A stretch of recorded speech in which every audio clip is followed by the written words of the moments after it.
Academia Malagueña de Ciencias, con su presidente al frente, su directiva, acompañado de Susana Martín, directora general de Cultura, de Pablo Orellana, Rubén Viruel, concejal del Grupo Socialista, y sabiendo que hoy iba a ser un homenaje a Gabriela Monreale, la verdad es que siento no poder estar en todo el homenaje. Voy a quedarme a oír el primer relato de los 5 que hay.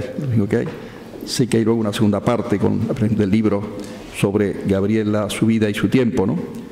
Que tenemos aquí al menos a María Jesús Obregón, ¿no?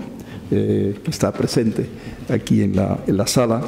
Quiero saludar, por supuesto, a Adelaida de la Calle, siempre nos alegra verla, como es natural, y a todos ustedes. Deseo la mejoría de los que estáis aquejados de alguna pequeña dolencia. Ha habido alguno que no ha podido venir, problema de gota.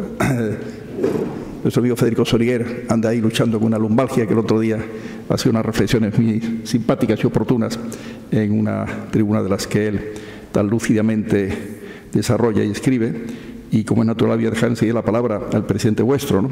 Simplemente deciros que es un placer siempre acoger a la Academia, que esperamos poder colaborar para que tengáis un espacio más amplio del que tenéis.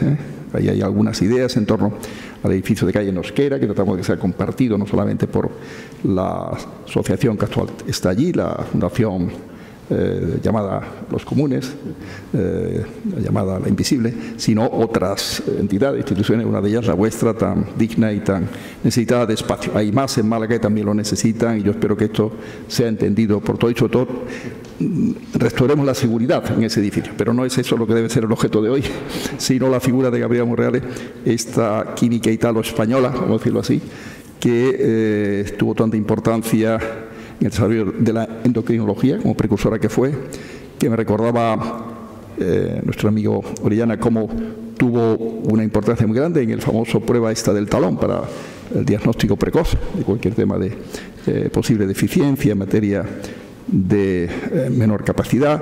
Yo recuerdo que este tema se desarrollaba también por los laboratorios que en Granada Federico Mayor, cuando era profesor catedrático de bioquímica, me alegra mucho ver por aquí nuestro amigo Ignacio, y luego rector, se impulsaba. De ello tenía noticia Miguel Henares Peci, bueno recordarlo, y él en la labor que desarrollaba en el ámbito provincial, la Diputación, trató de impulsar y se impulsó. Se puso en Málaga este diagnóstico precoz. Simplemente con eso ya está justificado el homenaje a Gabriela Monreale. Pero hay más cosas que eso la van a contar los especialistas, que yo no lo soy, en esta figura benemérita que me parece muy oportuno por su paso por Málaga, su vinculación con Málaga, que la Academia Malagueña de Ciencias quiera hoy poner de relieve, poner en valor y darla más a conocer.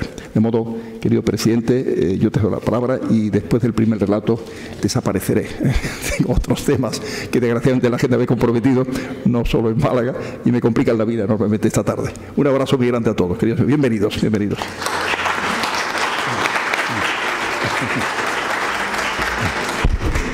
Bueno, buenas tardes, querido alcalde, directora general de Cultura, representantes del Grupo Socialista, concejales, Adelaida de la Calle, rectora de Málaga, don Alberto Ramos, presidente de honor de la Academia Iberoamericana de Farmacia, académicos, académicas, ponentes, señoras y señores. Por fin llegó el día, porque llevamos mucho tiempo detrás de hacerle este homenaje a Gabriela, que se une a los que se le ha hecho en Madrid, en Sevilla, en Granada, y lo estamos celebrando gracias a una persona que tampoco puede estar hoy aquí, la doctora Francisca Puerta, que ha estado impulsando, pero por motivos familiares no ha podido. Pero al final pues vamos a celebrar este acto en palabras de Rafael Garese, que luego leeremos su discurso, para homenajear a una persona que ha sido un referente por calidad personal excepcional y por ser una de las investigadoras de más prestigio en la historia de la ciencia en España. También por liderar un laboratorio de primera línea mundial, que además sus hallazgos han servido de una transferencia a la sociedad para unos beneficios enormes. Pues le damos las gracias al alcalde, al ayuntamiento, a la sensibilidad de todos los grupos, siempre con la academia, y yo no quiero robarle más tiempo porque los protagonistas nos van a ir desgranando en dos partes muchos aspectos de Gabriela Monreales. La primera son personas que han convivido la mayoría directamente con ella y nos van a aportar su punto de vista, introducido por Víctor Heredia, que ha investigado la época que vivió en Málaga y nos va a referir cómo era Málaga cuando ella estuvo aquí viviendo. Y la segunda parte es la presentación de un magnífico libro que es su biografía, que fue reconocido con el premio al mejor libro de divulgación científica en España.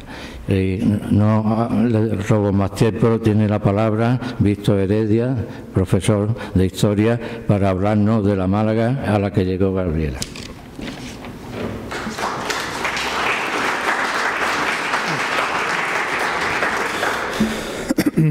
Hola, buenas tardes. Por supuesto, saludo, señor alcalde, señores concejales, autoridades, académicos, autores del libro, José Pedro y María Jesús, todos los presentes. Bueno, yo no tuve el honor de conocer a Gabriela, pero bueno, sí, a través de la figura de la doctora Francisca Puerta, sí tuve la oportunidad de ponerme en la pista de la fabulosa historia, por lo menos desde la parte relacionada con la ciudad de Málaga, de Gabriela. Por supuesto, también agradecer a la Academia Malagueña de Ciencias, en la persona de su presidente, Fernando Orellana, por la oportunidad de participar en este acto de homenaje. Gabriela Monreales llegó con su familia a Málaga a principios de la década de 1940. La ciudad estaba marcada entonces por el dolor de una guerra todavía reciente que había dejado un enorme rastro de muerte y destrucción. A pesar de todo, Málaga ofrecía un refugio seguro a la familia Monreales en una Europa azotada por la Segunda Guerra Mundial. Con apenas 11 años, Gabriela conocía ya 4 países de 2 continentes. Había nacido en Milán en 1930 y luego los destinos diplomáticos de su padre la habían conducido con el resto de la familia a Viena, en Austria, cuando apenas tenía 1 año, y a Baltimore, en Estados Unidos, en 1937. En esta ciudad existía una colonia de población de origen italiano que justificaba la existencia del consulado que ocupó Eugenio Monreales durante 4 años, hasta que fue expulsado del país a causa de la creciente tensión entre Estados Unidos y las potencias del eje. El siguiente destino de los Monreales fue Málaga, sustituyendo al anterior cónsul.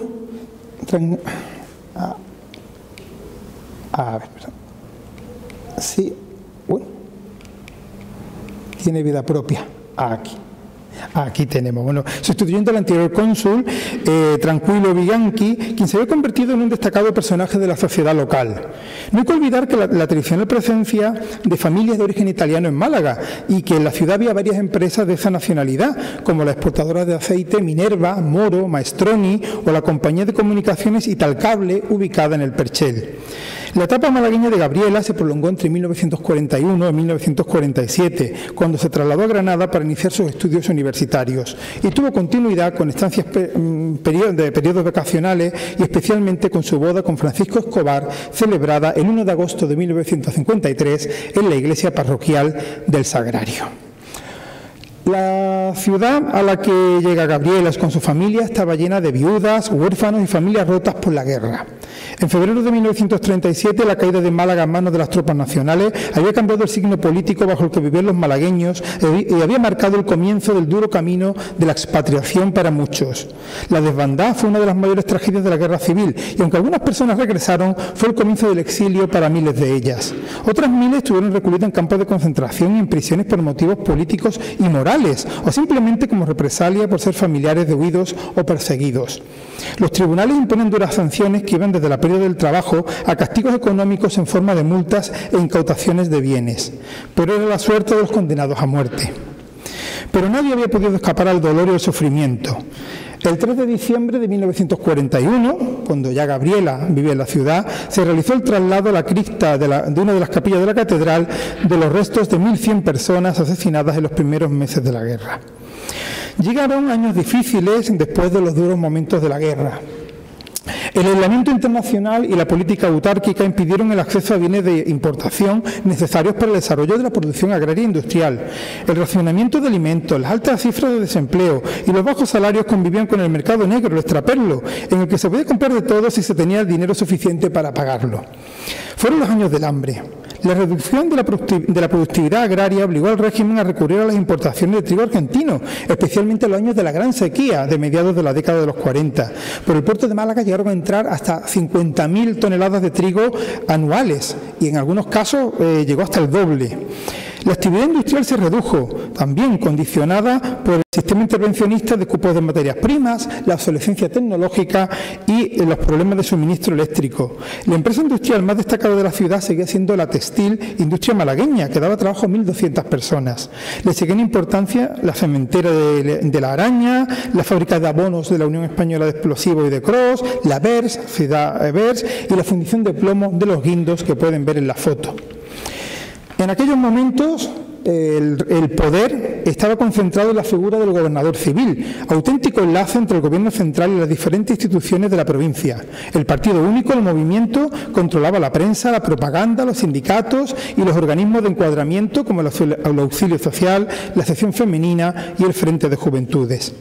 La Iglesia ostentaba un notable poder de influencia y ejercía un rígido control sobre la moral y la educación. Los modelos femeninos ensalzaban el papel de las mujeres como madres y amas de casa. La publicidad de las escuelas de hogar de la sección femenina afirmaba con contundencia en el periódico local: no triunfa la mujer que consiga un título o un premio académico, sino la que sabe dirigir con perfecto orden y armonía el propio hogar. El censo de 1940 ofrece el dato de que la población del municipio ascendía a más de 235.000 habitantes.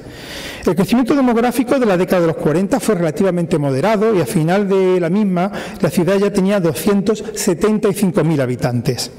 El mismo año de la llegada de los Monreales, después de la Semana Santa de aquel año 41, se declaró la epidemia de tifus exantemático, popularmente conocida como el piojo verde. Este grave problema sanitario fue tratado como una cuestión de orden público. La responsabilidad del brote se hizo recaer en las personas con escasa higiene, es decir, sobre las conductas individuales de personas sin recursos e ideológicamente sospechosas. La epidemia se prolongó hasta 1943, causando la muerte de unas 500 personas y dejando una profunda huella en la memoria colectiva de la ciudad. El problema de la vivienda era uno de los más graves de aquellos años. El déficit constructivo arrastrado desde años anteriores se recrudeció con el aumento de la población y por la falta de materiales de construcción. La precariedad dio lugar al hacinamiento en las casas de vecinos y corralones de los barrios populares y a la extensión del fenómeno del chabolismo. Proliferaron las zonas de autoconstrucción que aprovechaban tierras de nadie, como las playas, el Arroyo del Cuarto, las Cuevas del Palo Elegido o la céntrica Plaza de Santa María. Un informe municipal reconoció la existencia de hasta 15 núcleos de infraviviendas en las que vivían más de 11.000 personas. En la década de los años 40 las iniciativas de vivienda fueron todavía reducidas, hay que mencionar algunos casos como las casas ultrabaratas del Palo, el grupo de viviendas para los empleados de la Diputación Provincial en el Arroyo de los Ángeles, el grupo de viviendas Torres de la Serna para los empleados del Centro de Tabacos, los conjuntos de la Zacueva, del Campillo o el grupo Generalísimo Franco a la entrada de Jardín. Estas promociones de la autarquía establecieron el modelo de urbanismo ruralizante que alcanzaría su máxima expresión en la década siguiente en barriadas como Girón o Carranque. Lentamente se iban borrando las heridas de la guerra, las heridas de esas destrucciones. Los edificios de la calle Larios, tiene su tiempo, escaparates de la ciudad, se estaban reconstruyendo. Mientras unos edificios resurgían, otros desaparecían. Aquí la tenemos. Como ocurrió con la demolición de las casas que separaban el Parque y la Alameda para dar paso a la nueva Plaza de la Marina, una de las iniciativas urbanísticas más importantes de estos años. En 1941, el entonces gobernador civil, el arquitecto José Luis Arrese, escribió una conferencia sobre el desarrollo urbanístico de la ciudad en la que demandaba la necesidad de recuperar la belleza de Málaga, apagada por la industrialización, y abogaba por el ensanche y la recuperación del litoral ocupado por las fábricas y las chabolas. Arrese ya apuntaba a la transformación de Málaga en una urbe orientada al turismo. Precisamente los escasos turistas que por entonces llegaban a la ciudad podían alojarse en el lujoso Hotel Miramar, que había sido reabierto en 1940, pero la capacidad de alojamiento quedó disminuida con la venta del Hotel Caleta a la obra sindical del 18 de julio para convertirlo en sanatorio. La modesta oferta hotelera de la capital en aquellos años de Gabriela se amplió con la Hostería de Gibralfaro, que fue inaugurada en 1948. En ese mismo año se entró en funcionamiento la terminal civil del aún pequeño aeropuerto. Es posible que Gabriela fuera testigo de la coronación canónica de la Virgen de la Victoria, que se hizo coincidir el 7 de febrero de 1943 con el aniversario de la caída de Málaga a las tropas de Franco. 3 meses después, precisamente, fue el mismo Franco quien visitó la ciudad entre las aclamaciones de una multitud atraída por la posibilidad de ver al todopoderoso jefe del Estado. Hay que decir que por entonces eran los tranvías el medio de transporte que reinaba en la ciudad, aunque los autobuses cada vez estaban más presentes en nuestras calles. En aquella Málaga conmovida por la larga sombra de la guerra, el ambiente cultural era pobre, pero no inexistente. A finales de 1945 se fundó la Orquesta Filarmónica, que ofreció su primer concierto el 11 de febrero del año siguiente, dirigida por Pedro Gutiérrez Lapuente. A principios de 1948 tuvo lugar en este mismo escenario la primera edición del curso para extranjeros organizado por el Consejo Superior de Investigaciones Científicas y el Ayuntamiento. La antigua Sociedad Económica resurgía como centro de estudios andaluces y la Sociedad Malagueña de Ciencias mantenía su actividad con la organización de charlas divulgativas en las que era habitual la intervención de Román Casares y en las que era muy posible que asistiera Gabriela. Coincidiendo precisamente con la llegada de los Monreales en 1941, el doctor Román Casares y su esposa Rosa López recibieron el premio de natalidad provincial por tener 18 hijos, una circunstancia que no pasaría desapercibida cuando la pequeña de los Monreales realizó sus primeras prácticas en el laboratorio del doctor Casares. La recuperación de la Alcazaba, iniciada durante la República, se reactivó tras la contienda, así como la reconstrucción y restauración del Palacio Episcopal y de las iglesias incendiadas y asaltadas en 1931-1936. El Museo de Bellas Artes continuaba en la misma sede de San Telmo, junto a la Academia de Bellas Artes, y el Museo Arqueológico fue abierto en la Alcazaba. Ambas instituciones reunían la oferta museística malagueña. En aquellos años de estrechez, la ciudad había reforzado su orgullo colectivo con el ascenso del Club Deportivo Málaga a Primera División, hito que se hizo realidad el domingo de resurrección de 1949. Es decir, que el Estadio de la Rosaleda fue inaugurado el mismo año que llegó Gabriela, en 1941. El cine era el principal medio de entretenimiento de la sociedad. Junto a los elegantes cines Cervantes, Chegaray, Goya o Málaga Cinema, existían otros de menor categoría, otros muchos cines de barrio. Quizá el evento cinematográfico más importante fue la inauguración del Cine Albéniz en 1945. Los Baños del Carmen también eran una referencia fundamental en el ocio veraniego, y a principios de cada año se celebraban las fiestas de invierno, que recogían diferentes pruebas deportivas como golf, regatas, tiro de pichón. Los centros educativos más importantes eran los institutos masculino y femenino, que compartían el edificio de la calle Gaona, la escuela de comercio, la de perito, las normales de magisterio, que conformaban la enseñanza oficial que se ofrecía en la ciudad.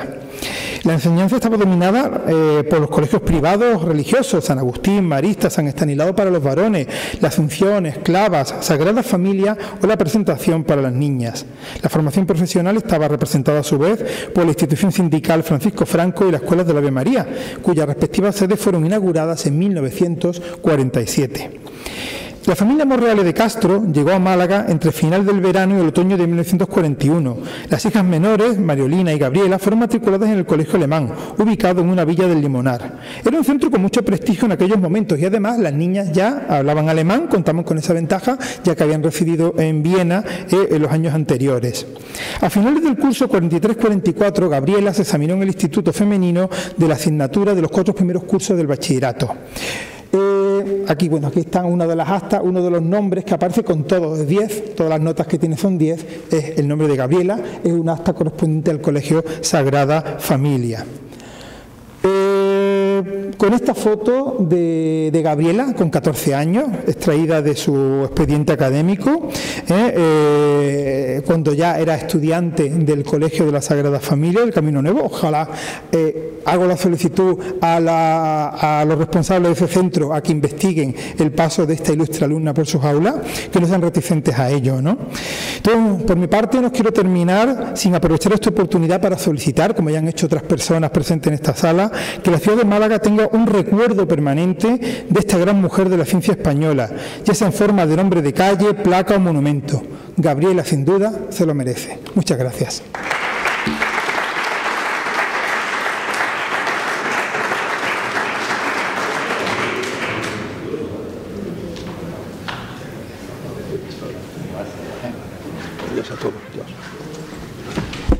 Muchas gracias, profesor Heredia, por este magnífico relato de cómo estaba Málaga en aquellos años y por la reivindicación que hacemos nuestra también. A continuación, el sobrino de Gabriela, el profesor Antonio Parodi Monreales, nos va a hablar sobre Gabriela y recuerdos familiares.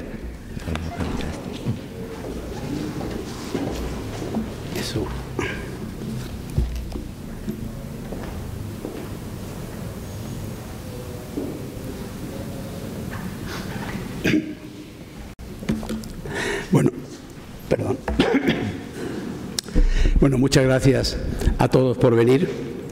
Es para mí un honor estar aquí y quiero agradecer a la Academia, a una institución con tanta solera como la Academia de Ciencias de Granada, pues, que me haya invitado para, desgranar algunos recuerdos que tengo como familiar de Gabriela, en su relación con mi familia, pues a lo largo de su vida. Yo quiero decir en favor, no ya de que se le dedique una calle o que se le pida al colegio que lo tenga en cuenta. Es que si, como dijo alguien, uno es de donde hace el bachillerato, pues mi tía Gabriela probablemente debe ser la científica más importante de Málaga. O sea que hay que reivindicar su figura como científica malagueña, porque siempre estuvo ligada a Málaga. Sería en el año 40 o 50, pero siempre estuvo ligada a Málaga. Quiero agradecer también a José Pedro y a María Jesús, como los autores presentes, por haberse interesado en haber escrito la biografía, y disculparme porque no os felicité por cuando recibisteis aquel importante premio, porque dijo, yo tengo que escribir alguna carta un poquito más, con más enjundia y tal, pero no la llegué a escribir nunca. Pero muchas gracias también por la iniciativa. Yo, en esta foto, que yo supongo que sería de cuando estaba en Baltimore, es una foto, no en Baltimore, no, en Viena.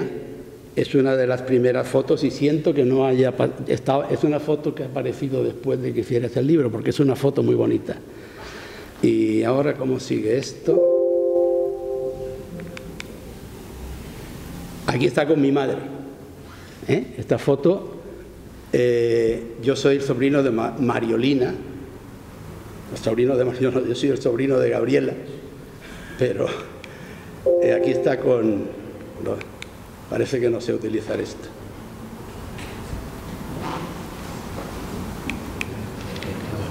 Que va al revés.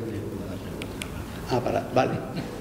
Aquí está con mi madre, Mariolina, y aquí está con una figura un poco más adusta, que es mi tía Margarita, la hermana mayor, que le llevaba 6 años a mi madre, y mi madre le llevaba 1 o 2 a mi tía Gabriela.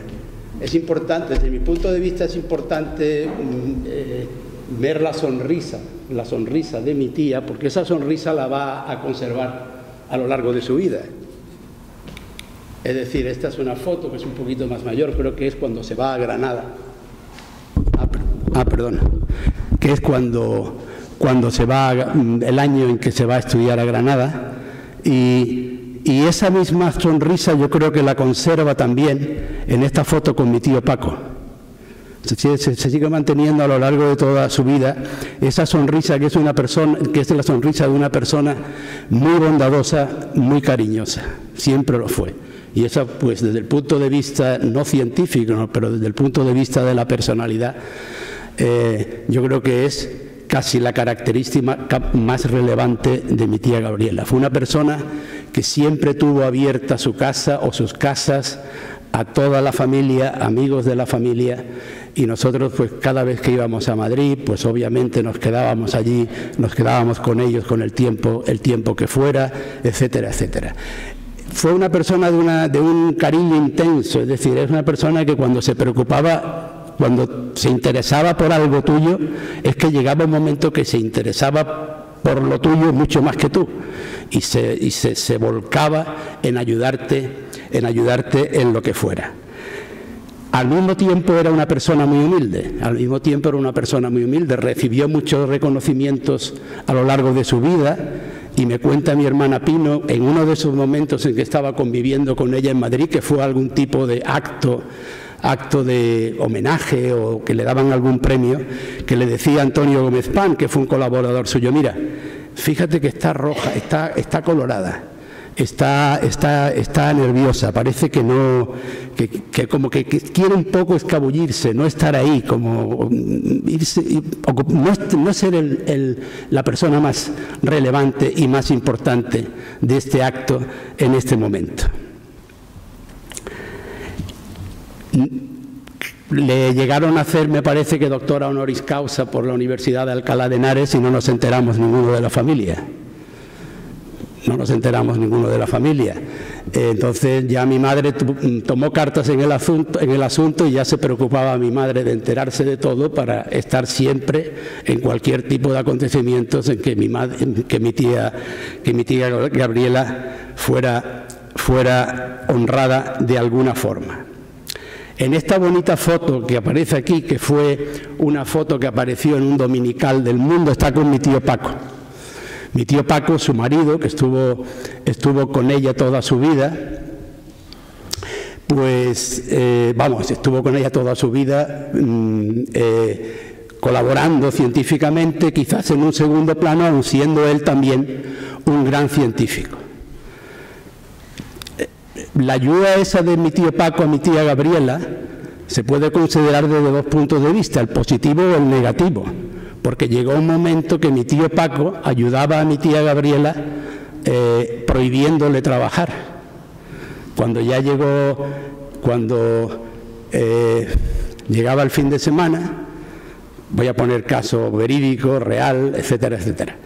Llegaba el fin de semana y mi tío Paco salía a pasear la perra. Mi tía Gabriela, que estaba sentada en su mesa con su ordenador trabajando, en cuanto mi tío Paco salía, ella se iba a donde tenía la máquina de coser y se ponía a coser. Perdón, lo he dicho al revés.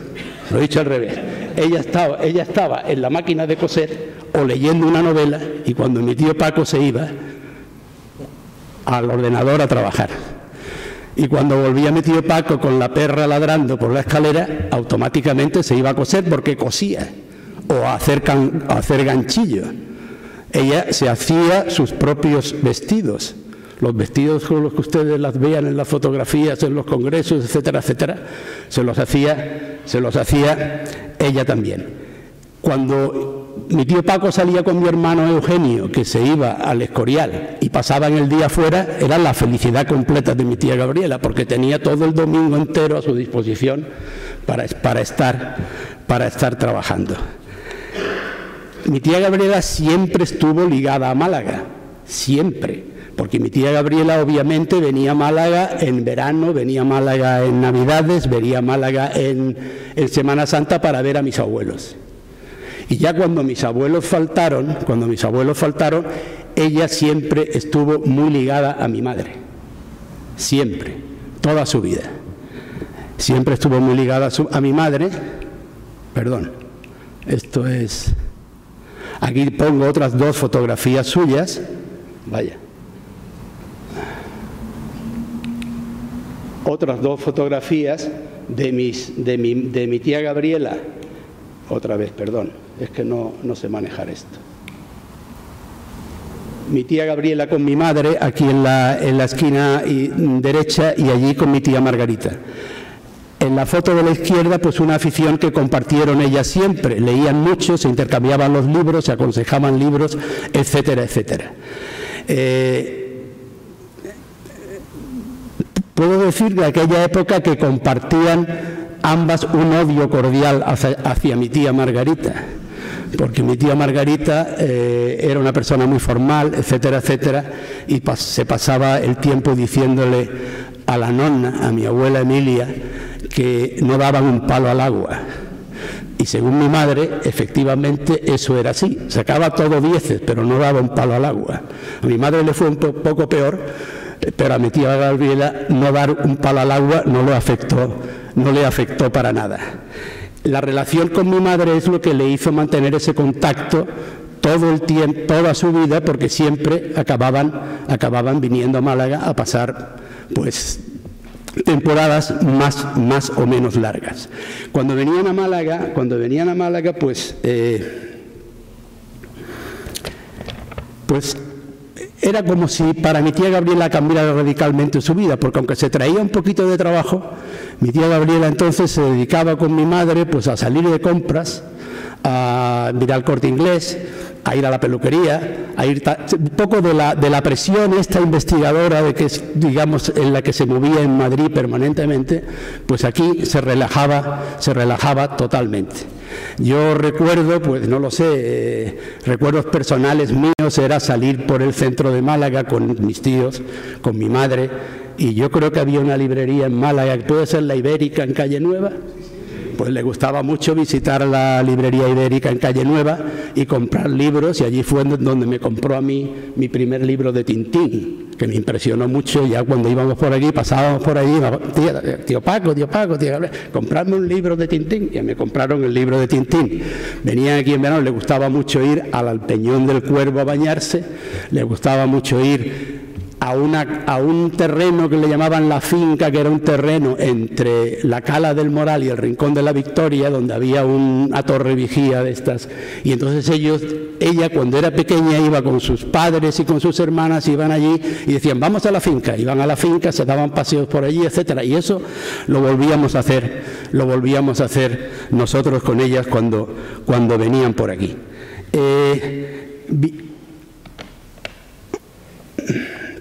Alguna vez, bueno, después la relación con mis padres siguió en ese sentido, continuó en ese sentido a medida que fueron envejeciendo. Mis padres iban mucho a Madrid, y también en Madrid mis padres, pues con mi tía Gabriela y mi tío Paco, pues hacían algo del tipo de sacarlos también de su mundo. Y me acuerdo que iban a espectáculos, no lo sé, al teatro, yo fui una vez a ver una función de los Luthiers, y me acuerdo que mi tía Gabriela se reía más que nadie, se oían sus risas en todo el teatro.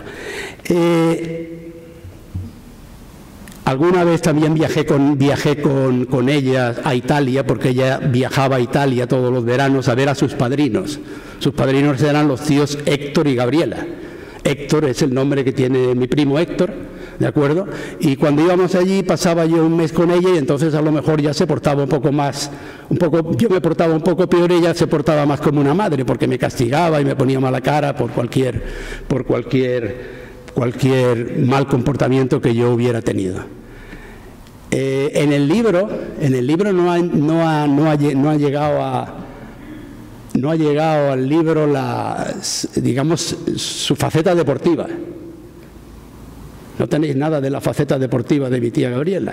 Mi tía Gabriela tiene fotos vestida de jugadora de béisbol con un bate en la mano. O sea que ya esa foto debe tenerla mi tío, mi primo, y haberla perdido.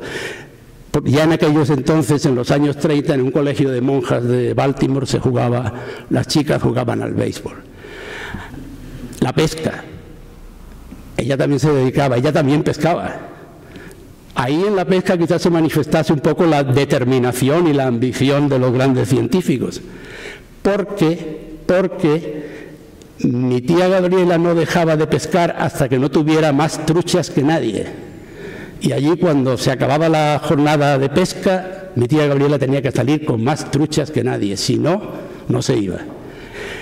Y por último, don Rafael Nadal Parera, gran aficionada al tenis junto con mi madre, hasta tal punto de que se pasaban la vida, bueno, la vida no, digamos, en todo el periodo en que Nadal ha sido un gran tenista y ellas vivieron, pues continuamente colgadas al teléfono, hablando de que si el partido que ahora a las 4 de la tarde juega tal partido, el otro, y además tenían el cuajo de opinar técnicamente sobre la categoría del juego que estaban viendo en la televisión, que si no se está, que está muy al fondo de la pista, que si no se mete, que si el passing shot, que si patat.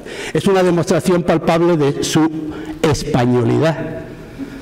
Como todos los españoles tenemos un seleccionador nacional, pues ellas entendían más que nadie de tenis, pero más que nadie. ¿De acuerdo? O sea, esa fue la última faceta de su actividad deportiva. Llegó a escribirle a Nadal una carta que yo no sé si Nadal la llegó a contestar. No sé si Nadal la llegó a contestar, porque decía que sudaba mucho y que eso le venía mal por algún tipo de problema que supongo que sería de naturaleza endocrinológica. El caso es que también le escribió al Papa, porque decía que estaba muy gordo. Y entonces le escribió por decir al Papa que estaba muy gordo, que tampoco sé si le llegó a contestar o no. Hablando del Papa, decir, quizá ya para terminar, que ella fue una persona creyente, católica practicante, y yo la última vez que lo vi la última vez que estuve con ella fue cuando la acompañé a misa en la residencia donde ella pasó o vivió los últimos años de su vida, después de que muriera mi tío Paco. Casi nada más. Bueno, ¿puedo tener un poquito más de tiempo? Un poquito. Casi nada más. Quería tener aquí un recuerdo a mi hermano Eugenio, que mi hermano Eugenio les acompañó mucho a mi tío Paco y mi tía Gabriela en los últimos años de su vida.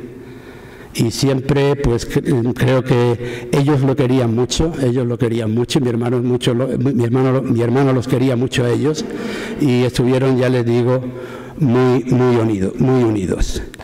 Y yo, como me voy a salir ahora de los recuerdos familiares, como yo también soy del gremio, también soy químico, y también mi alma mater es Granada, pues yo solamente quiero hacer un comentario, ya más, vamos a decir, técnico.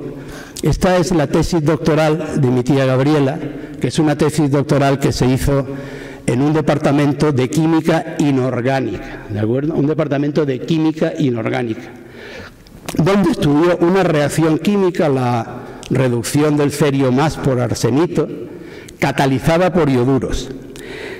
Bueno, el caso es que como estudio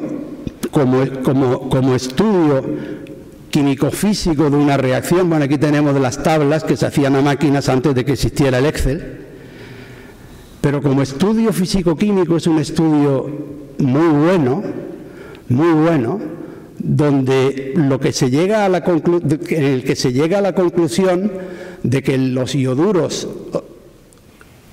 el equilibrio yodo-ioduro cataliza el proceso y, bueno, crea las bases para poder tener un procedimiento para después poder medir el yodo en sus estudios sobre el tiroides. ¿Qué es lo que quiero yo resaltar de aquí? Que eso es un estudio realizado en un departamento de química inorgánica que después va a tener una aplicación inmediata en biomedicina.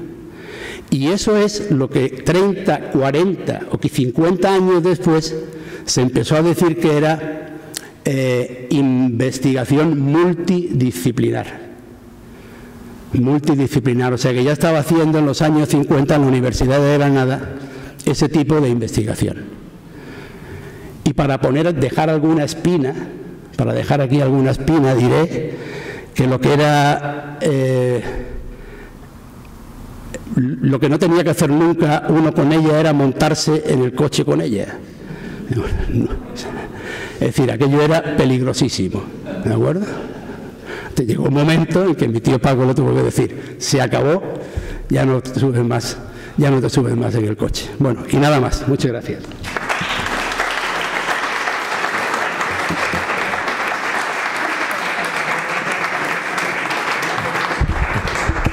Muchísimas gracias, Antonio. Hemos conocido cómo estaba Málaga, hemos conocido su faceta personal más íntima, y a continuación vamos a escuchar los testimonios de 3 personas que pertenecen a la Academia.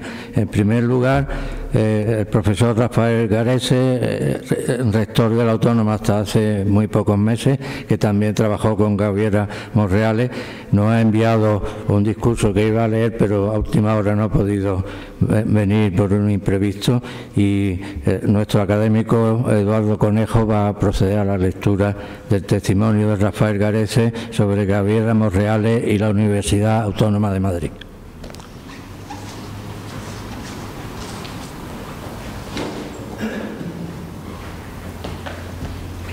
Buenas tardes, querido presidente de la Academia Malagueña de Ciencias, querido Fernando, queridos miembros de la Academia, autoridades, señoras y señores, queridos amigos.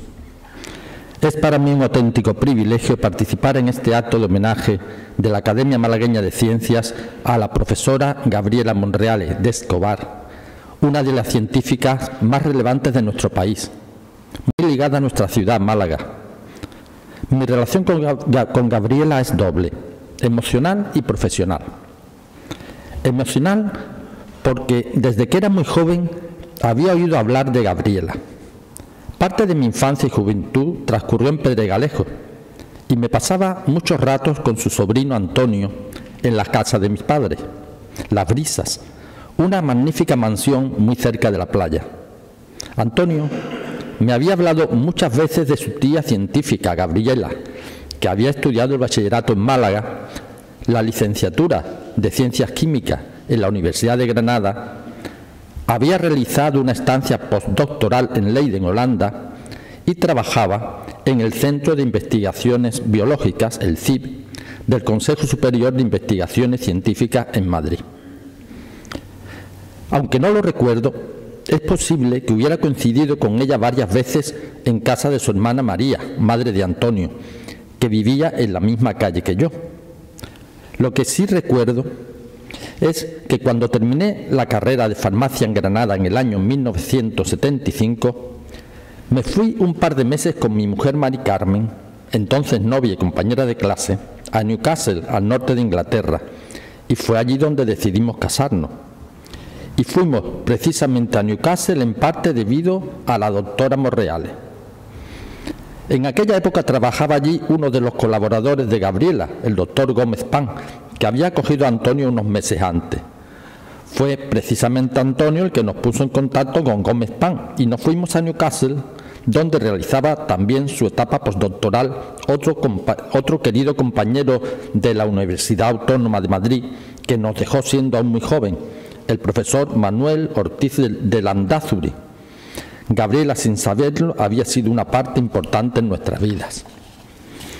Y también profesional, porque he sido compañero de Gabriela durante 30 años en el Instituto de Investigaciones Biomédicas, en la Facultad de Medicina de la Universidad Autónoma de Madrid, donde la doctora Monreales y su marido, el doctor Escobar del Rey, Paco, se habían trasladado desde el CIB en 1974.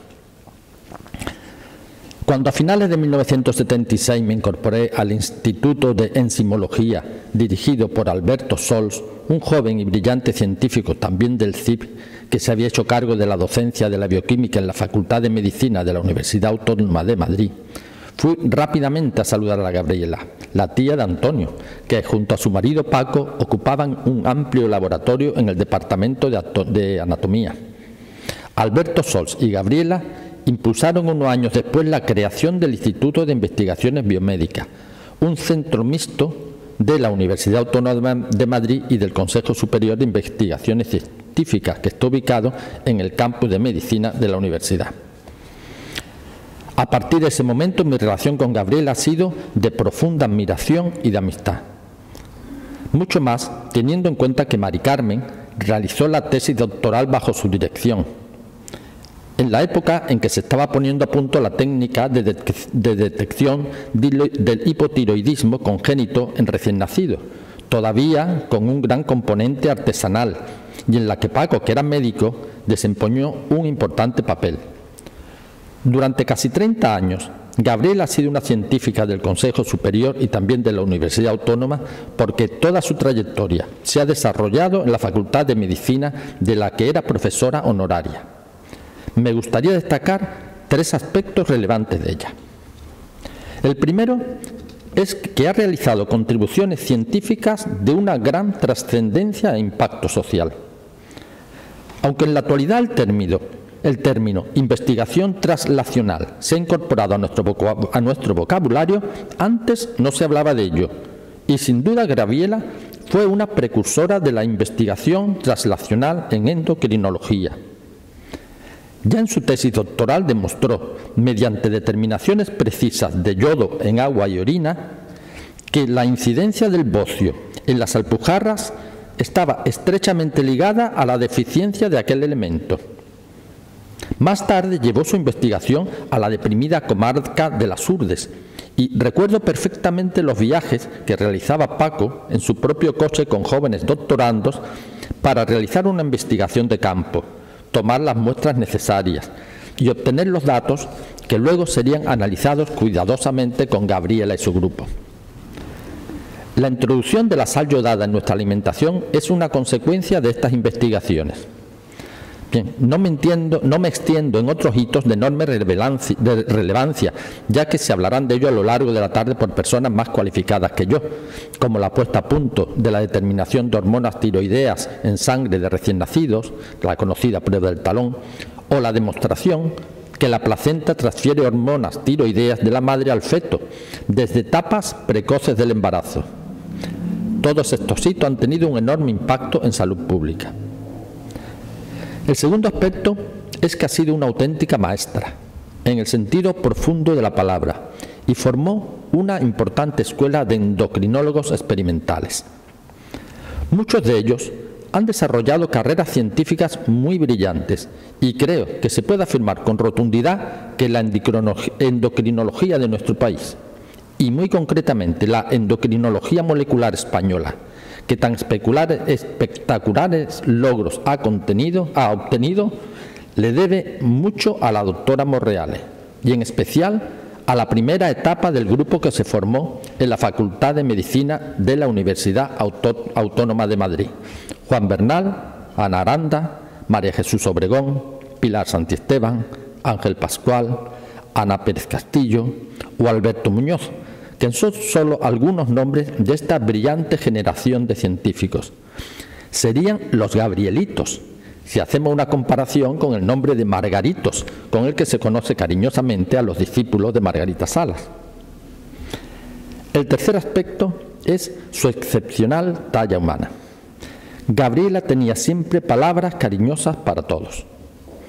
Cuando te cruzabas con ella en el pasillo, siempre te dirigía una sonrisa que te alegraba el día. Su laboratorio era como su casa y su grupo de investigación como una familia. A mediodía, muchos doctorandos y jóvenes investigadores compartían mesa y café hablando de 1000 cosas, y frecuentemente había algo que celebrar.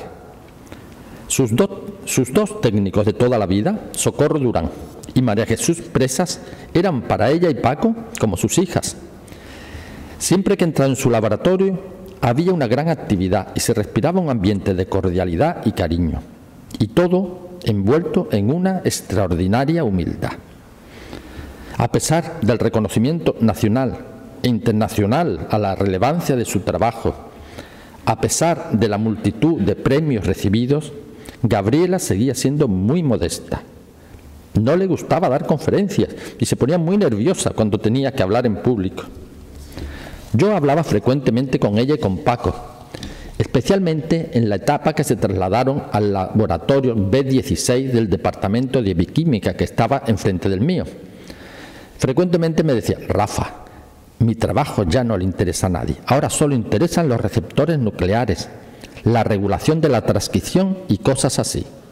Y eso cuando seguía publicando trabajos que rápidamente se convertían en referencias obligadas del campo.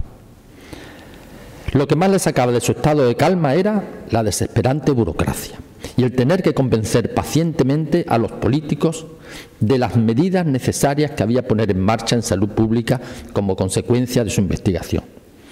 Paco me decía: Rafa, hoy no vayas a ver a Gabriela, está terminando de redactar la memoria del proyecto y el plazo acaba mañana. Era curioso, se podía distinguir fácilmente su estado de ánimo, porque los pelos, ya blancos en aquella época, se le ponían de punta sentada frente al ordenador, rellenando formularios que le parecían una pérdida de tiempo y de energía.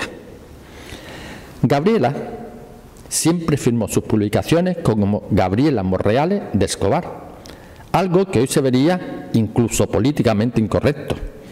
Pero sería imposible concebir la carrera científica de Gabriela sin la de su marido Paco, el doctor Escobar del Rey, excelente conversador y mejor persona, que siempre en segundo plano desempeñó un papel fundamental, por ejemplo, en las delicadas operaciones que había que realizar a las ratas, en los complicados experimentos que diseñaban, o en sus visitas a las Urdes, o en su apoyo constante y silencioso a Gabriela.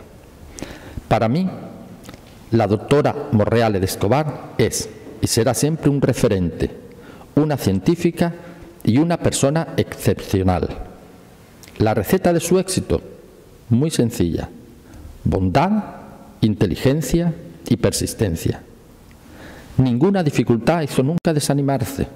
Gabriela y Paco y sus dos perritos, que en sus últimos años le acompañaban en el laboratorio, constituían una parte imprescindible del paisaje humano del Instituto de Investigaciones Biomédicas y del Departamento de Bioquímica de la Facultad de Medicina de la Universidad Autónoma de Madrid. Aunque toda su vida fue investigadora del CSIC, Gabriela es una figura muy importante de la historia de la Universidad Autónoma de Madrid y, sin duda, un referente de la ciencia española.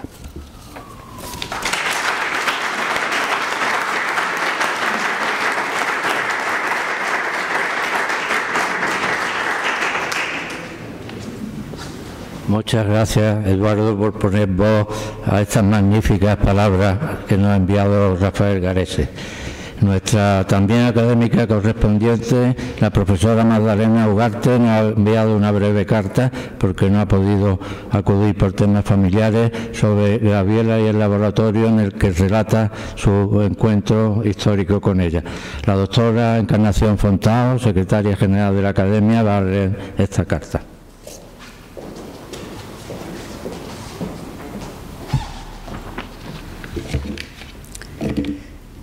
Querido amigo, te envío una nota para el homenaje de Gabriela. Ya sabes cuánto siento no poder participar presencialmente en el homenaje de nuestra querida Gabriela. Mi relación con Gabriela siempre ha sido muy buena. Nosotros empezamos con el cribado neonatal de enfermedades metabólicas hereditarias en la Facultad de Farmacia de Granada en 1968. Los primeros de España, gracias a la iniciativa del profesor Mayor Zaragoza, director del Departamento de Bioquímica y rector de la Universidad de Granada en aquel momento. En 1973 nos trasladamos a la Facultad de Ciencias de la Universidad Autónoma de Madrid. Creamos el CEDEM, Centro de Diagnóstico de Enfermedades Moleculares, y organizamos el cribado neonatal para todos los hospitales de Madrid. Fue difícil, pero posible. Allí conocimos a Gabriela, que estaba en su laboratorio de la Facultad de Medicina de la Universidad Autónoma, poniendo a punto la metodología para el cribado neonatal del hipotiroidismo congénito. Se puso en contacto con nosotros y decidimos que lo más conveniente para introducirlo rápidamente era unirse a nuestro grupo. Una colaboradora suya se vino al CEDEN y allí empezó el cribado neonatal de hipotiroidismo congénito tan importante para la prevención de esta enfermedad, que además ha resultado ser más frecuente. Más tarde, en 1985, y a petición de las autoridades sanitarias de la Comunidad de Madrid, todo el personal que hacía el cribado neonatal se trasladó al Hospital Gregorio Marañón, quedando la confirmación del diagnóstico en el CEDEN de la Facultad de Ciencias, donde afortunadamente se ha introducido el diagnóstico genético de estas enfermedades y se continúa con la investigación de nuevas enfermedades raras y posibles tratamientos preventivos. Muchas gracias, Gabriela, por tu sabiduría y amistad.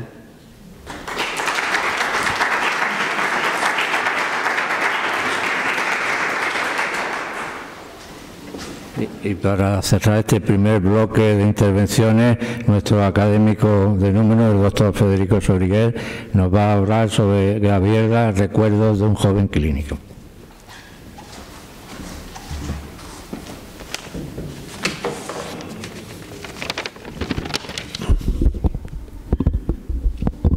Buenas tardes, querido presidente, queridos amigos, queridos compañeros de la Academia. Ante todo, mi agradecimiento a la Academia por invitarme a participar en este homenaje a Gabriela Monreale. Y en segundo lugar, inmediatamente felicitar a los autores del libro, ¿no? He participado en otro homenaje a Gabriela en el Consejo en Madrid, en Sevilla, en la Real Academia de Medicina, en Granada, en la Facultad de Ciencias, pero no me había leído el libro hasta hoy. Y ahora sí que me lo he leído en estas últimas semanas de pe a pa. Me lo he leído despacio, como deben de leerse los libros, y con un lápiz subrayando. Y debo decir, y os doy la enhorabuena, que me ha encantado. Creo que el libro no le sobra nada, no le falta nada. Es un libro ajustado, no es un libro hagiográfico en el sentido de empalagoso. Es un libro en donde la figura de Gabriela está en el contexto de la biografía de su tiempo, y es un libro que yo creo que debería de ser de obligada lectura, al menos para aquellos jóvenes que tengan algún tipo de vocación científica. Y en el caso mío particular, la lectura del libro, aunque he tenido que esperar a las últimas páginas, he descubierto algo que se ha repetido aquí, que es la preocupación de Gabriela por los demás. Cuando unos energúmenos, decís en el libro, entran en su laboratorio y arramblan con un material por no sé qué circunstancia interna, entre las muchas preocupaciones que debió tener, una de las que hacéis constar vosotros en el libro, es unas muestras biológicas que el doctor Soriguer, es decir, mi grupo de investigación, le había mandado a Madrid, que tenía que estaba muy preocupada por las muestras. Bueno, aquí esto me ha llenado a mí de ternura, casi se me saltan las lágrimas, porque yo no me había enterado de aquella preocupación de Gabriela hasta que no he tenido que esperar tantos años, como tantas veces pasa en la vida. Uno no acaba de conocer a las personas hasta que las personas a veces no se nos van, ¿no? Así que gracias por el libro. Yo terminé la carrera en el año 1969 y en el año 1970, con un grupo de Sevilla, de la Facultad de Medicina de Sevilla, iniciamos unos estudios en las Urdes que lo hicimos durante 2 veranos y un poco más, ¿no? Y debo decir que allí por donde íbamos sentíamos el aliento de Paco y de Gabriela. Estaban las huellas de Paco y de Gabriela en las Urdes. Nosotros publicamos los trabajos y ellos ya los habían publicado antes, pero en todo caso para mí ha sido muy satisfactorio el ver cómo una impresión que yo saqué de allí coincidía después con la opinión de Paco y de Gabriela. Es la visión crítica de la visita de Marañón y de Alfonso XIII a las Urdes, la famosa visión crítica que yo, en un pequeño texto que en una ocasión escribí, le llamé la excursión de Marañón a las Urdes, ¿no? Porque a pesar de que en aquella época ya se sabía que la ingesta de yodo, la suficiencia de yodo en la dieta era la medida más adecuada para poder prevenir el cretinismo vocioso endémico, 40 años después cuando yo fui a las Urdes, cuando Gabriela fue a las Urdes, seguía habiendo cretinismo bostioso endémico. Prácticamente, y desde luego durante la época del franquismo, se había creado un gran patronato, pero no se había hecho realmente casi nada y la deficiencia de yodo, desde luego, no se había resuelto. Y esta coincidencia de aquel joven que era yo después con aquellas personas que yo miraba con admiración, para mí fue muy reconfortante, ¿no? Por otro lado, cuando en el año 1977 se pone en marcha el programa de screening del hipotiroidismo congénito, pues debo decir que Málaga con Zaragoza fueron de las primeras provincias que se incorporaron al programa, y esto fue mérito del doctor Salvador Perán, que entonces trabajaba en nuestro hospital, y también de la doctora Concepción Rodríguez de Vera y de la doctora Garriga, todos ellos ya jubilados. Un programa que ahora sigue muy activo bajo la dirección de la doctora Raquel Yahawi, que está haciendo en este momento muy conocida por una serie de circunstancias que la Kika y yo en este momento nos hemos felicitado a la entrada y que no proceden, pero que quiero que con todos vosotros compartir la alegría que tenemos en este momento por la resolución de un conflicto relacionado con un programa que Gabriela tanto empeño puso. Más adelante, en el año 1981, en el Congreso Nacional de la Sociedad Española de Endocrinología en Palma de Mallorca, fue cuando conocí personalmente a Gabriela y a Paco, y la verdad es que para mí fue en ese momento decepcionante, porque yo era muy joven, y me habían invitado a que presentara aquellas experiencias que habíamos hecho nosotros en el 69, 70, 71 en la Surde, y en la misma sala estaban ya aquellas dos personas, Paco y Gabriela, que para mí eran un referente de autoridad ya en ese momento.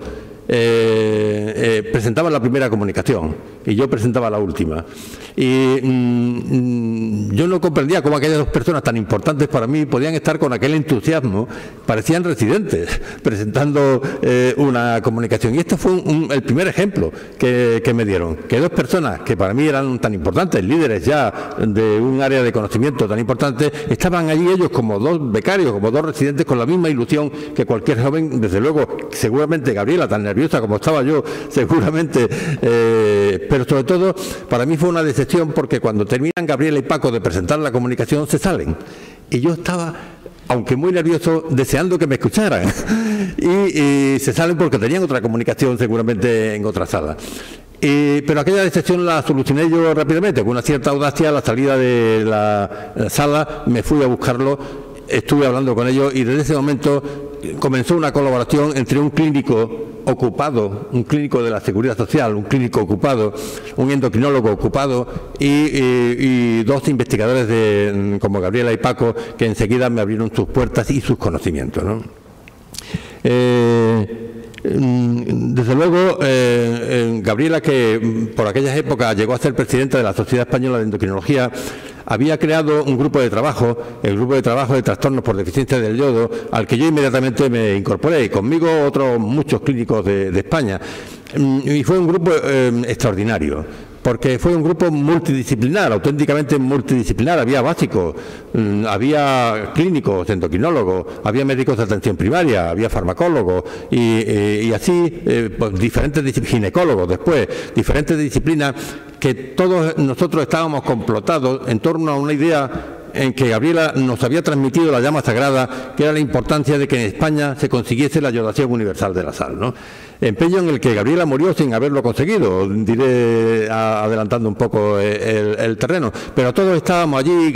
Piedad Santiago, una endocrinóloga de Granada que tiene mucho sentido del humor, nos llamaba a todos yodofrikis, ¿no? Éramos los yodofrikis de Gabriela, por así decirlo, y en cierto modo lo éramos, porque habíamos diseñado una estrategia para llevar la buena nueva, la necesaria yodación universal de la sal a toda España, y es que una vez o dos al año nos íbamos por toda España, por los capitales de provincia o por pueblos grandes, y allí hacíamos pequeños seminarios con los médicos de familia, con los ginecólogos, con las autoridades sanitarias, y hacíamos ahí un seminario con Gabriela y Paco, siempre en el autobús y siempre presentes con aquella autoridad que impresionaba un poco a aquellas autoridades sanitarias, siempre refractarias en una especie de trastorno psicopatológico de las autoridades sanitarias de españolas y de todo el mundo, para aceptar la importancia de la yodación universal de la sal, algo que la psiquiatría algún día debería de explorar, pero que no está suficientemente investigado, ¿no? Desde luego el grupo cuando ya Gabriela dejó la presidencia, tuvo continuidad y con el doctor Díaz Cadórnica de Asturias, que hizo un trabajo extraordinario en Asturias. Yo mismo fui también coordinador del grupo durante mucho tiempo y otro. Y algo sí que se consiguió. Se consiguió, por ejemplo, la inclusión de la prescripción de yoduro potásico sistemáticamente en los programas de mujer embarazada, de embarazos sanos, ¿no?, de los centros de atención primaria. Y debo decir que en este sentido los ginecólogos fueron los que más sensibilidad tuvieron para este proyecto. Pero sí que se había conseguido aquello, pero no se consiguió hasta finales del siglo pasado, no se había conseguido la solución de la deficiencia de yodo en España. Ya no había bocio endémico y cretinismo, pero había lo que Hassel llamó trastornos por deficiencia de yodo, Iodine Deficiency Disorder, pequeños trastornos de la deficiencia de yodo que, como pudimos nosotros comprobar en la Sarquía con la tesis doctoral de la doctora Millón, que no sé si estará por ahí, con la tesis doctoral de la doctora Piedad Santiago en Jaén, o de Inés Velasco en Osuna, en donde pudimos ver que aquellos niños que orinaban menos, en una cantidad de niños muy importante de las escuelas normales, niños normales de finales del siglo pasado, de los años 1990, y tanto que aquellos niños que tenían menos yodo, que ingerían menos yodo, que tenían menos yodo en la orina, pues tenían el oído un poquito más duro y tenían 3 o 4 puntos menos de cociente intelectual.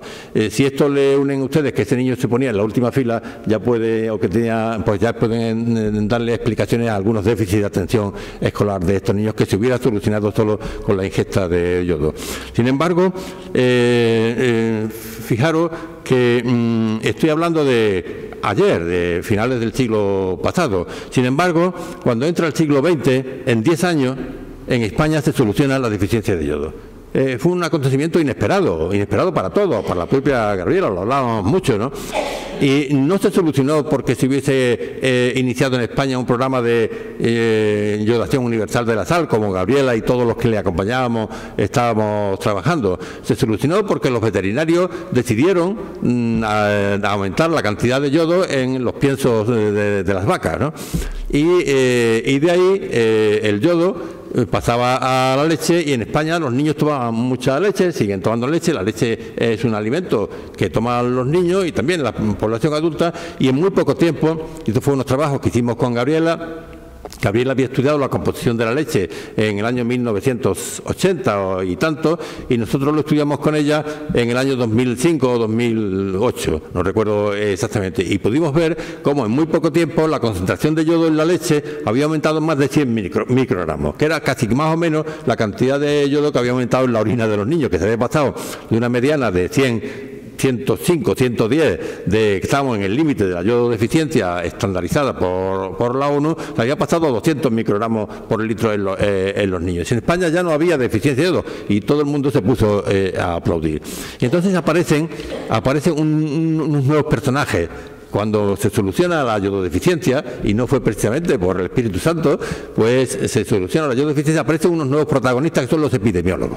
Los epidemiólogos institucionalizados o no, y los salubristas, estos sí, casi todos institucionalizados, que se convierten en negacionistas de la deficiencia de yodo en España. Ya estaba solucionado, ¿para qué nos vamos a preocupar? Y esto, debo decir que amargó los últimos años de la vida de Gabriela, porque Gabriela no estaba preparado para que aparecieran unos jóvenes que carecían, que no conocían para nada la historia de la yododeficiencia en España, y que recomiendan a las autoridades sanitarias que no le hagan caso a gente como Gabriela o Paco de la importancia que tenía, o a los frikis que le acompañábamos, de la importancia que tenía la administración de sal yodada, el uso de sal yodada, el uso sistemático de sal yodada en vez de la sal común o de la sal marina. Y aquello, recuerdo hablar ya con Gabriela y Paco, que realmente no entendían aquellos epidemiólogos que, a partir de datos estadísticos, de asociaciones, de correlaciones, llegaban a la conclusión de que en España no había que invertir en la prevención de la yododeficiencia porque eso ya estaba solucionado. Y debo decir que un estudio negativo de Gran Bretaña vino a apoyar las tesis de Gabriela. A mediados ya en el año 2014, me parece que fue, aparece un trabajo en Gran Bretaña. En Gran Bretaña nunca había habido deficiencia de yodo. Al menos desde el año 1930, lo había habido antes, pero desde el año 1930 los ganaderos británicos desinfectaban para evitar las mastitis las ubres de las vacas con yodóforo y de las ubres pasaban a la leche y los niños británicos tomaban leche y no había yododeficiencia. Además, después de la Segunda Guerra Mundial, con el estado de bienestar, todos los niños tomaban grandes tazones de leche, desayunaban gratis en las escuelas. Así que no había deficiencia de yodo en Gran Bretaña. Sin embargo, al mismo tiempo que en España los veterinarios solucionaban el problema de la yododeficiencia, unos investigadores, epidemiólogos, ahora también británicos, empiezan a encontrar que en Inglaterra había grandes bolsas de niños con yododeficiencia, de forma que la ICCID, que es el órgano institucional de la UNESCO para de la deficiencia de yodo, coloca a Gran Bretaña en el top 10 de los países con deficiencia de yodo, al lado de países que se llamarían tercermundistas si este término ya hoy no estuviese desuso. En todo caso, países muy pobres de África y de Asia. ¿Qué había ocurrido? Pues había ocurrido que con la revolución neoliberal conservadora de la Thatcher habían quitado los desayunos de las escuelas británicas, los niños ya habían cambiado sus hábitos, en Inglaterra ya no se comía como antes y como no había habido un objetivo institucional de prevenir la deficiencia, había aparecido la deficiencia de nuevo. Y esto todavía les permitió a Gabriela advertirles a todos aquellos que nos pasaría como en Gran Bretaña. Y termino ya con esta reflexión que de alguna forma quiero que sea pues un homenaje a Gabriela. Porque hoy en España, a pesar de que yo ya no lo sé, porque estoy jubilado hace 9 años y ya no sigo atentamente el problema de la yododeficiencia, pero me temo que no lo sigue nadie en este momento. Desde luego el grupo de trabajo sigue, pero el grupo de trabajo ha dejado de llamarse de yododeficiencia y ahora se llama de hipotiroidismo subclínico y creo que está subsumido en un grupo de cáncer de tiroides. Por tanto, la atención ha desaparecido al problema de la yododeficiencia. Y si ha desaparecido los científicos, no digo nada de la mente de los políticos o de los salubristas institucionalizados. Por eso digo que hoy Gabriela es más necesario que nunca. Por eso es cuestión de tiempo que en España no ocurra lo mismo que ha sucedido en Gran Bretaña. Y si ocurre, que ocurrirá, allí donde esté, Gabriela Morreale, con su enorme autoridad científica y moral, dirá sin levantar la voz: ya os lo había advertido. Pero entonces será demasiado tarde para varias generaciones de niños, como está ocurriendo hoy en el Reino Unido.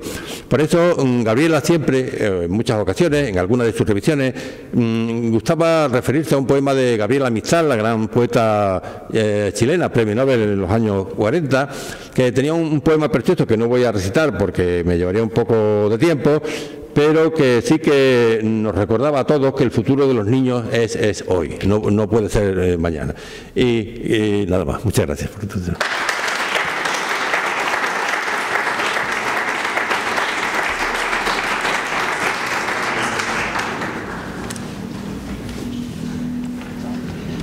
Muchas gracias, Federico, doctor Sorigué. Y pasamos a la segunda parte del acto, que es la presentación de la bibliografía del libro Gabriela Morreale, su vida y su tiempo. Han venido 2 de los 4 autores. El primero, la doctora María Jesús Obregón, nos va a dirigir la palabra.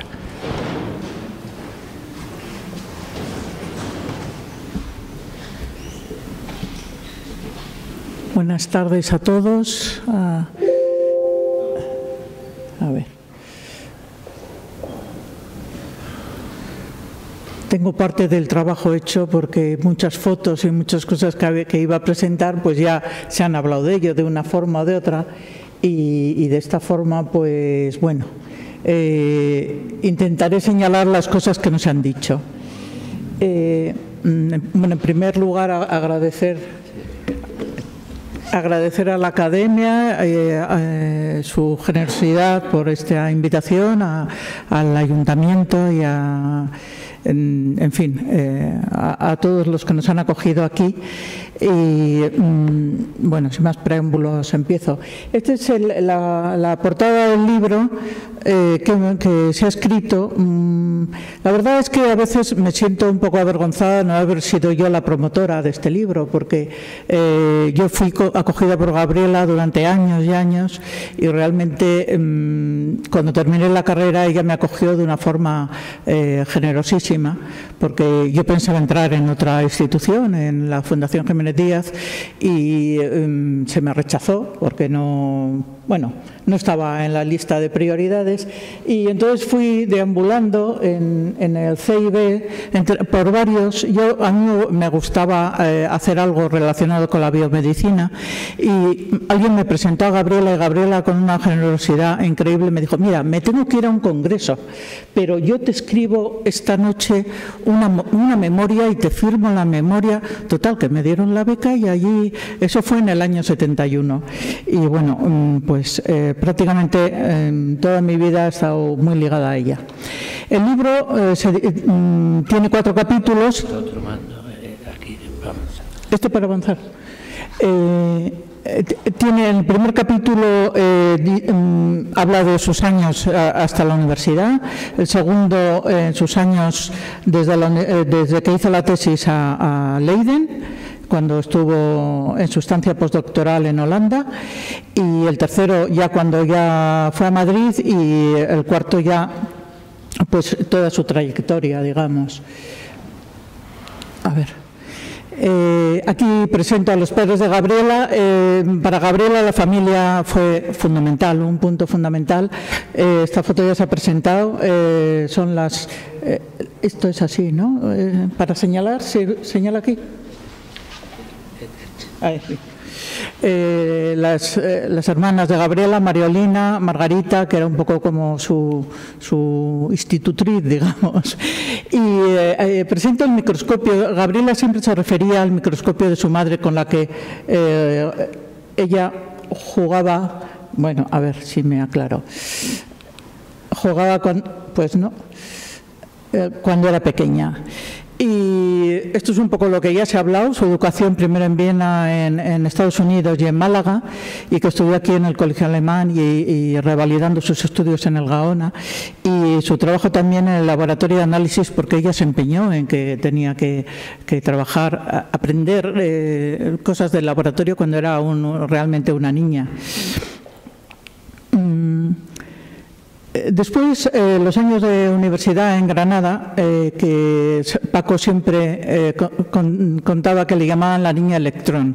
Paco estaba perdidamente enamorado cuando le veía andar por la calle, perdidamente enamorado de Gabriela, y le decían sus amigos: pero esa es la niña electrón, porque esta niña se sabe todos los electrones y se sabe la lección que hay que explicar antes que llegue el profesor. Ella se levanta y ya explica la lección. Bien.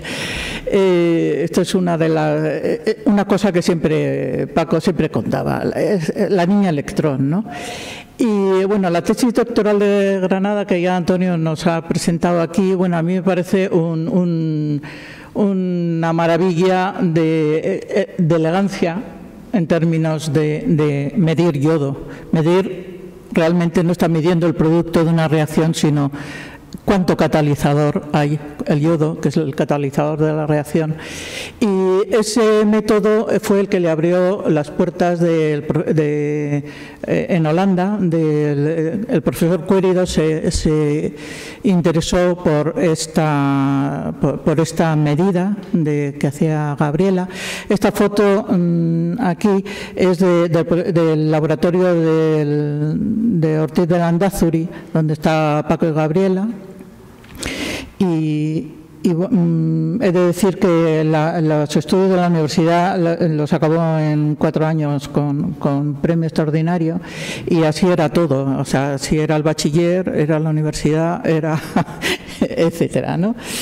El siguiente periodo fue su estancia postdoctoral en Leiden, a requerimiento de Andrés Querido, que está aquí a la izquierda, y que se interesó mucho por el método de determinación de yodo de Gabriela. Y allí aprendieron, tanto Paco como Gabriela, que están con el padre de Gabriela, aunque no sabemos si es en Holanda, pero bueno, pues aprendieron el uso de radioisótopos, el tratamiento de los datos, cómo era la endocrinología moderna. Gabriela fue enseguida jefa del laboratorio en Leiden y bueno, aprendió también la relación con otros investigadores en otros laboratorios, por ejemplo en Mill Hill de Londres, donde se había descubierto la triiotironina, la hormona activa tiroidea, etcétera. Y siempre guardaron pues muy buenas relaciones con estos otros investigadores. Antes de terminar este periodo ya logra una plaza como colaborador científico en el CSIC en el 57.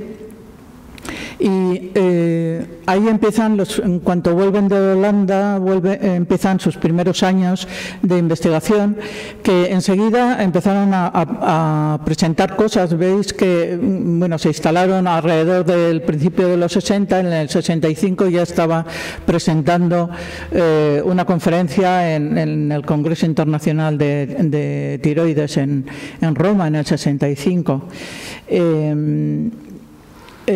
Sus estudios con antitiroideos fueron famosos. Yo recuerdo que cuando yo en el 71 allí, después de firmarme la beca, me dijo: toma, te voy a dar esta separata para que la leas. Y me dio un taco así y era sobre los antitiroideos y yo no entendía. Yo era química, pensaba que estaba capacitada para leer aquello, pero no entendía nada y eso me produjo un gran desánimo, porque realmente lo que me daba para que yo me enterara de qué se hacía no lo entendía en absoluto. Otro de los puntos que en aquellos años, entre los años 60 hasta el 75, fue también la desyodación, que estaba muy de moda, la desyodación de la tiroxina a triiotironina, y cómo esa desyodación aumentaba la acción hormonal. Por ejemplo, la inhibición del TSH, el aumento de la hormona de crecimiento, o en otros tejidos, pues otras enzimas que se regulaban por hormonas. Aquí es una foto del laboratorio que se llamaba de los yodos, porque solamente estaba dedicado a medir yodos sin otras contaminaciones. Están Paco y Gabriela y muchos de los colaboradores. Pero desgraciadamente en el 73 pues hubo una explosión que, bueno, allí muy cerca del CIB, que destruyó parte de los laboratorios, y al final hubo un traslado a la Facultad de Medicina de la Universidad Autónoma. Y al final de ese periodo, de entre el 75 y el 76, ellos me invitaron a que fuera con ellos. Les dieron un reconocimiento que se llama la Bourgeois Chair, que es como una especie de cátedra honorífica, y me invitaron a que fuera con ellos en calidad de técnico. A mí no me importaba y estuve allí 9 meses estupendamente en Leiden, adoptada en su casa hasta que ellos se volvieron a Madrid a final de años. Bueno, ahí también pues aprendimos una serie de cosas, de técnicas de infusión, los radioinmunensayos que nunca salían en Madrid, pues de repente milagrosamente empezó a salir todo, empezó aquello a funcionar ante mi alegría, porque era mi tesis, ¿no?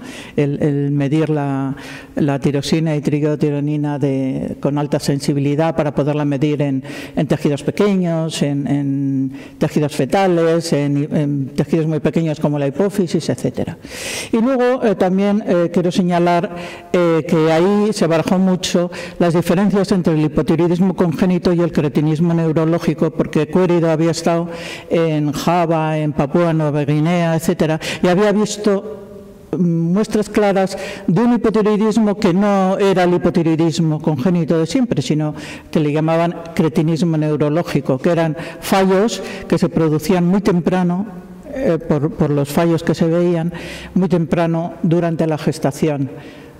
Bueno, luego pasaré sobre ello otra vez.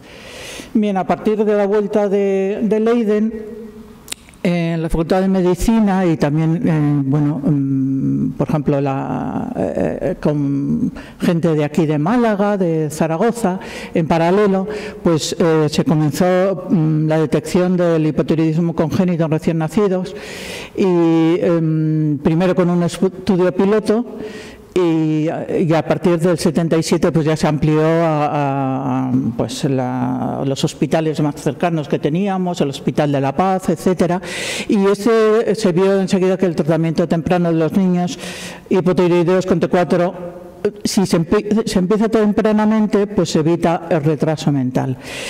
Tengo aquí los datos, no están actualizados, o sea, es hasta el 2015, de más de 14 millones de niños que han pasado por esta prueba, pues se han detectado, o sea, en aquel momento, hasta el 15, se habían detectado 6.000 niños, se habían sido tratados con T4 y la frecuencia, que en Europa se decía que era, y en Estados Unidos, de 1 cada 3.500 nacimientos, pues aquí era bastante más frecuente.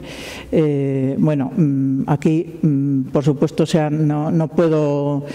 aquí tenemos a Mari Carmen en la parte de la izquierda, en esa publicación. Se hicieron varias publicaciones sobre este tema. Sin embargo, Gabriela siempre se refieren a ella como la instauradora de la prueba del talón, pero yo creo que hay que ir un poco más allá. Cuando ellos recibieron, junto con Madalena Ugarte, el primer premio de prevención de subnormalidad de Reina Sofía, lo recibieron también por sus estudios sobre la falta de hormonas, el efecto del hipotiroidismo sobre el cerebro. Esta foto la tenía siempre Gabriela Escajal en su laboratorio, con pinta así de estar horrorizado, ya harto. Y esto, lo que estos estudios que se hicieron con Ruiz Marcos, pues bueno, lo que se contaba era la densidad de espinas dendríticas a lo largo de los axones de las células piramidales, y se veía que la distribución era distinta, es la de abajo. Es que esto me parece como que no pinta, ¿no? No sé. No sé. La de abajo, eso era en los hipotiroideos y que se podía revertir cuando se administraba T4. Ay, no. A ver.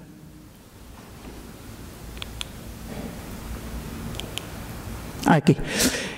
Por ello recibieron el primer premio Reina Sofía junto con el grupo de Madalena Ugarte, que llevaban ya más tiempo dedicados a la detección de aminoacidurias. Aquí están los premiados con la reina y una reina muy joven, con Madalena Ugarte y con Gabriela y Paco. Y bueno, estos son por qué se les concedió el premio. Pero me he referido a la desviación en la acción hormonal, la detección de hipotiroidismo congénito, que es la prueba del talón, que es por lo que se le conoce. El bocio endémico y iodación de la sal, que muy bien nos ha explicado el doctor Soriguer. Pero para mí, una de las cosas más fundamentales de Gabriel ha sido el estudio de la transferencia materna de tiroxina y cómo eso protege el cerebro fetal. Y como consecuencia de ello, los estudios en niños prematuros. ¿Por qué hago esta referencia? Pues porque cuando Gabriel empezó estos estudios, es que todo el mundo decía que las hormonas tiroideas no pasaban la placenta, y el niño, hasta que no tenía su propio tiroides, no le hacían falta las hormonas tiroideas. Aquí presento estos resultados de Bulsma, que es un señor holandés que tenía un grupo de niños que no tenían un defecto de organificación, es decir, no podían de ninguna forma fabricar hormonas tiroideas, y sin embargo cuando nacían tenían T4 en su suero. ¿De dónde provenía eso? Pues indudablemente venía de la madre, y a medida que iban pasando los días, pues esa tiroxina iba disminuyendo hasta que se quedaba en nada. Entonces eso es uno de los puntales que decía, hay transferencia materna, claramente. No sé por qué a veces es como si fuera para adelante. Esto es lo que les hablaba antes del hipotiroidismo congénito y el cretinismo neurológico. Son dos entidades diferentes. En el hipotiroidismo congénito los niños no tienen tiroides o tienen un tiroides defectuoso, y cuando se les da T4, si es suficientemente pronto, pues se revierte el posible retraso mental y desde luego se corrige el retraso en el crecimiento. Y a la derecha vemos otra serie de males que, digamos, que no solamente son deficiencia mental, sino son sordimudez, estrabismo, espasticidad, etcétera, una serie de defectos neurológicos que también se ven actualmente en un síndrome que hay, que lo que les pasa a estos niños es que el transportador de tiroxina está mutado o está mal, y entonces la tiroxina materna no puede entrar al cerebro, y al final tienen cosas parecidas a este cretinismo neurológico, es decir, síntomas, digamos, neurológicos que recuerdan a esto que pasa en regiones muy aisladas de grandísima deficiencia de yodo, donde las madres, las abuelas, etcétera, han sufrido una alta deficiencia de yodo.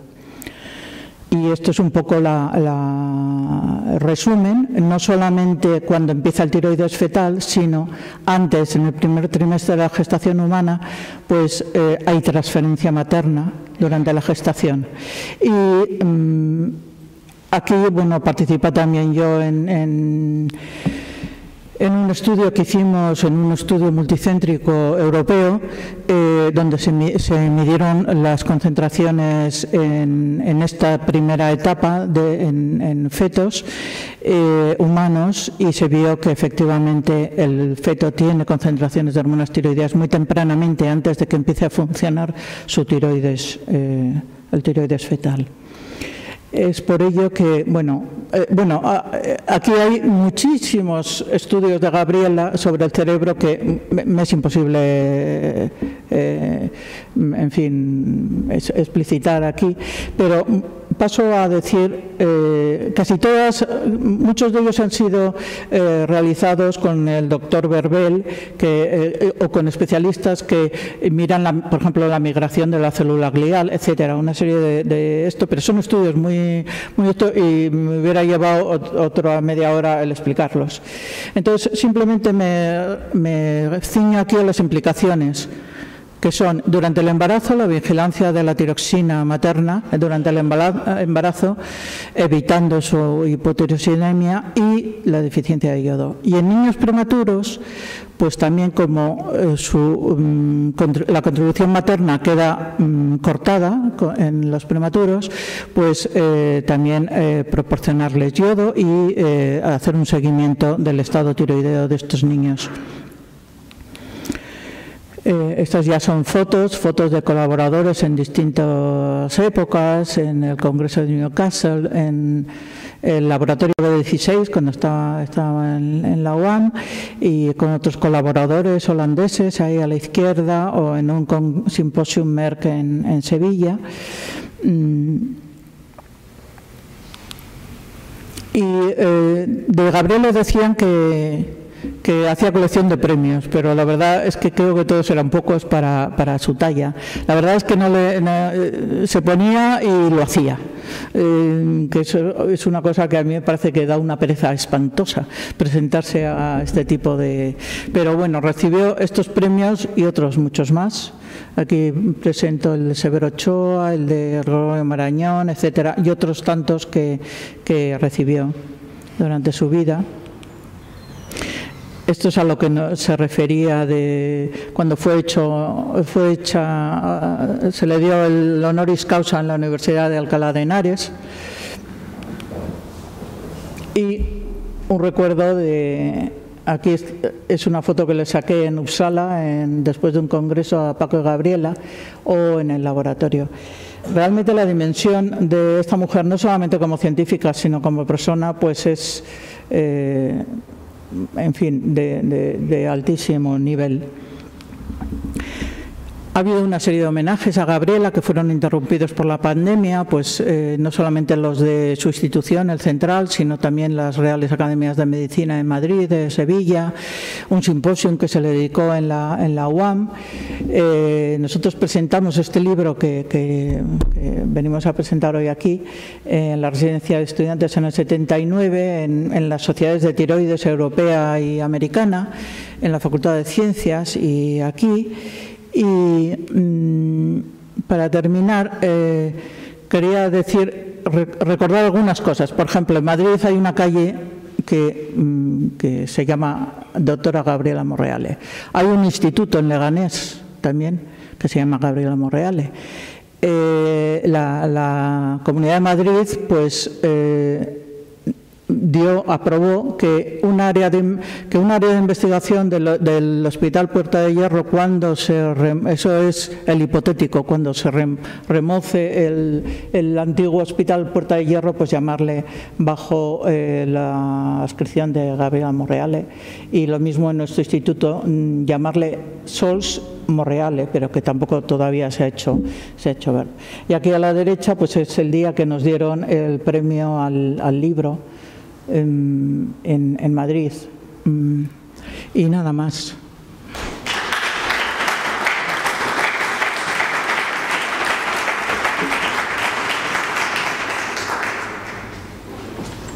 Muchas gracias, María Jesús. Y para finalizar, el doctor José Pedro Moreno, también autor del libro, nos va a dirigir la palabra sobre algunos aspectos del mismo.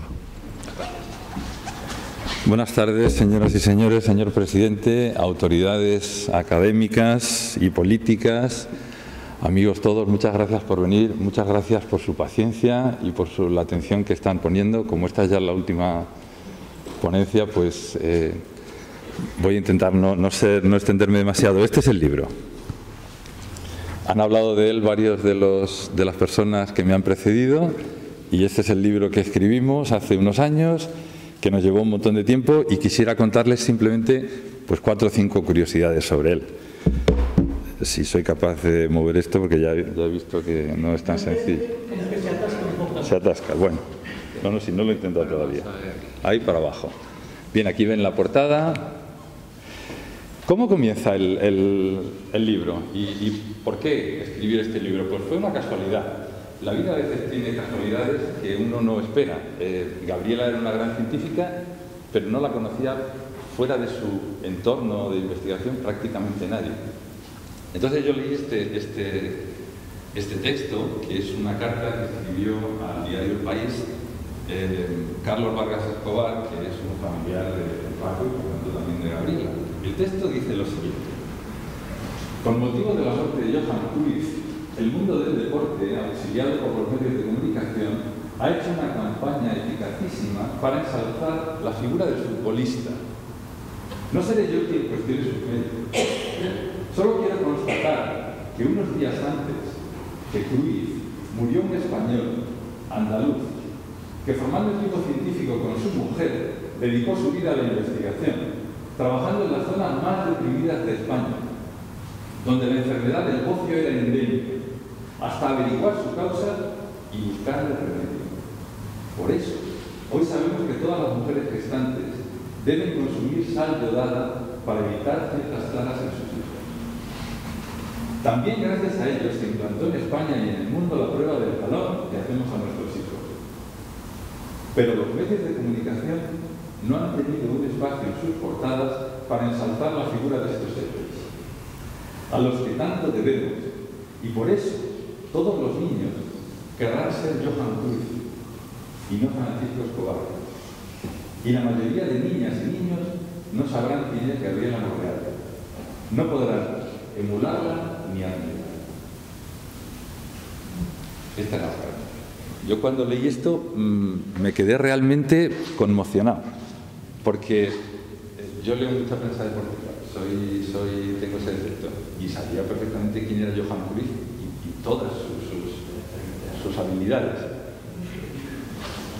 Sí. Me quedé muy impresionado al leer la carta, porque yo soy de los que leen la prensa deportiva y de los que no sabía quién era Gabriela Monreale. Además había otra cosa que hacía que yo también estuviera especialmente impresionado, y es que yo estaba en una comisión de publicaciones de mi universidad, en la cual me había mostrado muy crítico siempre con casi todo lo que se publicaba. Esto no me gusta, esto no tiene interés. Cuando uno trabaja en una universidad cree que puede publicar a veces cualquier cosa, qué sé yo. He estado midiendo lo que ha llovido en mi pueblo durante los últimos 30 años y creo que eso es de mucho interés para la sociedad. No, eso no tiene ningún interés. Quizá les estoy poniendo un ejemplo un poco exagerado, pero así.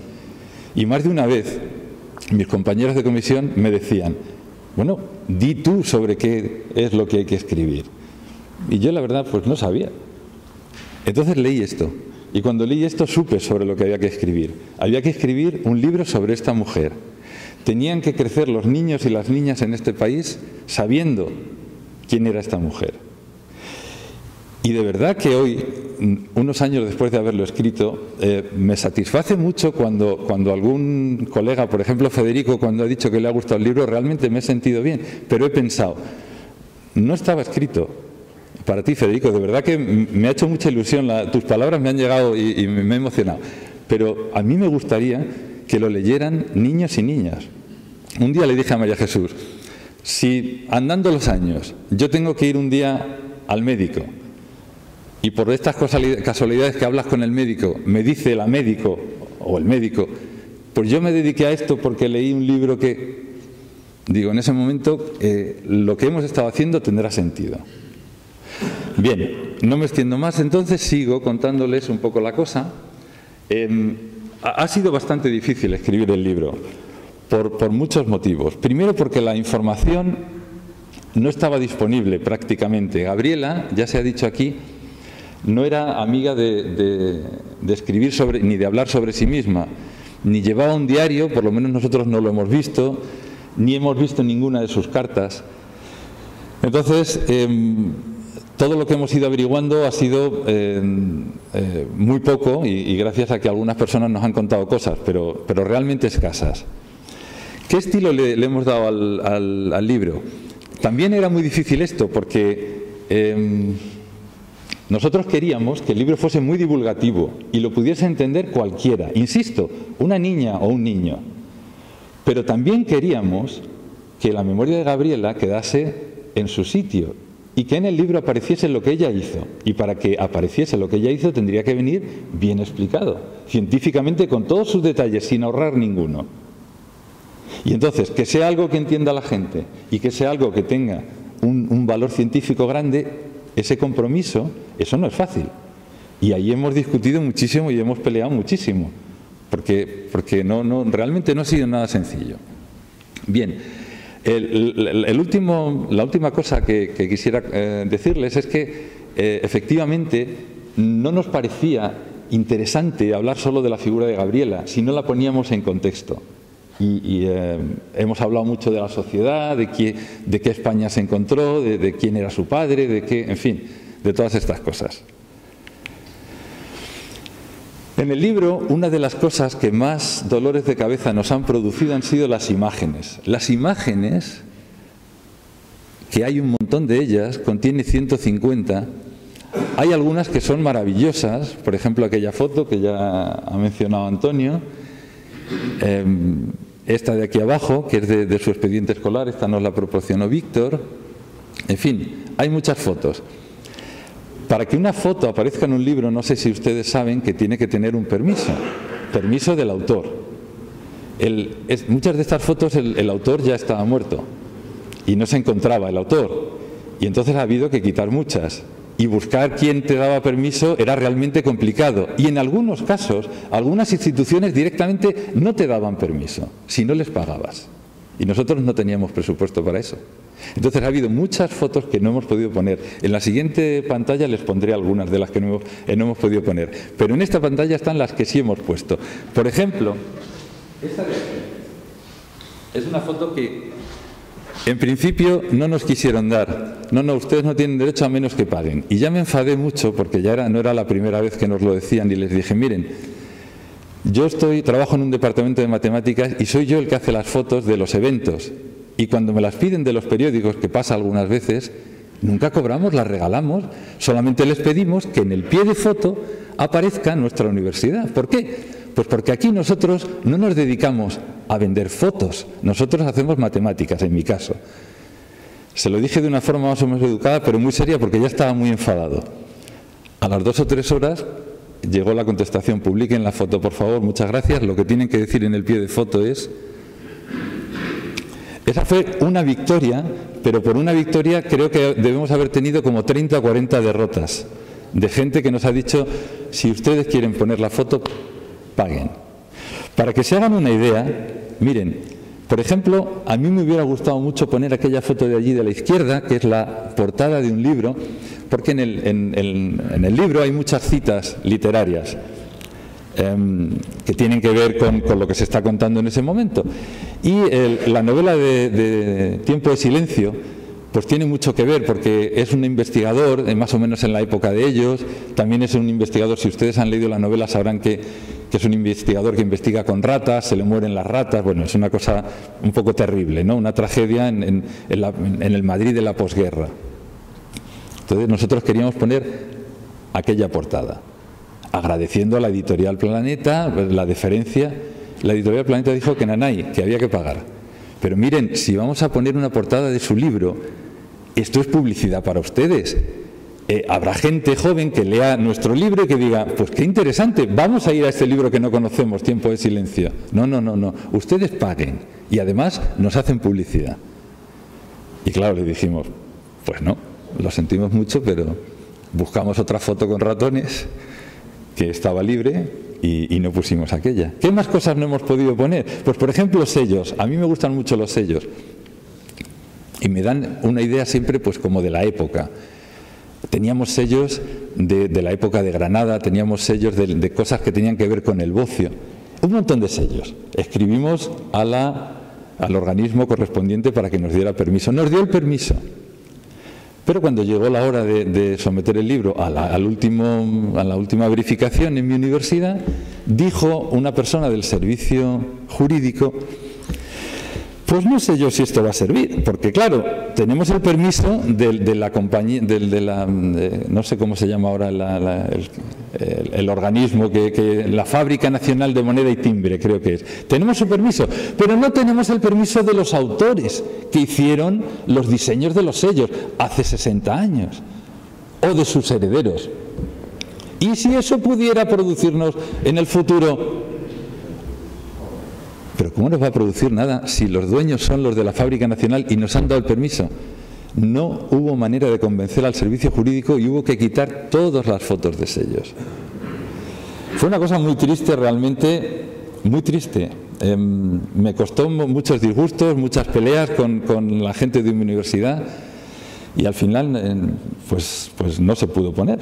Y en fin, a lo mejor yo no tendría que venir aquí a contarles las dificultades y decirles que ha sido todo muy bonito y que en una universidad en la que era rector Rafael Garese en ese momento, pues todo fue como ir más o menos por un camino de rosas, en absoluto. Fue un camino dificilísimo. Llegar a publicar el libro fue una cosa porque ya nos empeñamos y dijimos: esto al final tiene que salir. Pero nos lo tuvieron para un montón de meses simplemente por el hecho de que, en fin, a ver si en algún sitio hay o alguna coma o alguna imagen que no se ajuste a... Fue una cosa tremenda. Si ustedes van a escribir un libro, por favor, sepan esto, que es una cosa difícil. Además de escribirlo, luego tienen que pelearse con las personas que les tienen que dar el permiso para que aquello se publique, que no es nada trivial. Bien, entonces, al mismo tiempo que uno se encuentra con muchas dificultades, también se encuentra con bastantes muestras de solidaridad, de generosidad. Hay gente que le ayuda a uno muchísimo. Aquí tenemos a dos personas, una de ellas es Antonio Parodi y otra es Víctor Heredia, que nos han ayudado un montón. Y seguramente en la sala hay alguno más a quien no veo ahora mismo. Por ejemplo, una de las imágenes que quisimos poner fue una imagen de la desbandada. Entonces, en una de las versiones preliminares, nosotros teníamos puesta esta imagen. Y el autor del libro sobre la desbandada, que es el que más sabe del asunto, cuando le envié la cosa y le pedí permiso, me dijo: tienes permiso, pero que sepas que esa foto no es de la desbandada. Ah, no. Las únicas fotos de la desbandada son esta. Y bueno, pues gracias a su generosidad tenemos... Jesús Majada es el autor del libro, que no sé si ha venido, pues le escribí, pero igual no. Gracias a su generosidad, pues tenemos puesta la foto correcta, que es la de abajo, y la de arriba pues la quitamos. El libro tiene un montón de referencias bibliográficas porque está escrito a la manera en la que se escriben los textos científicos.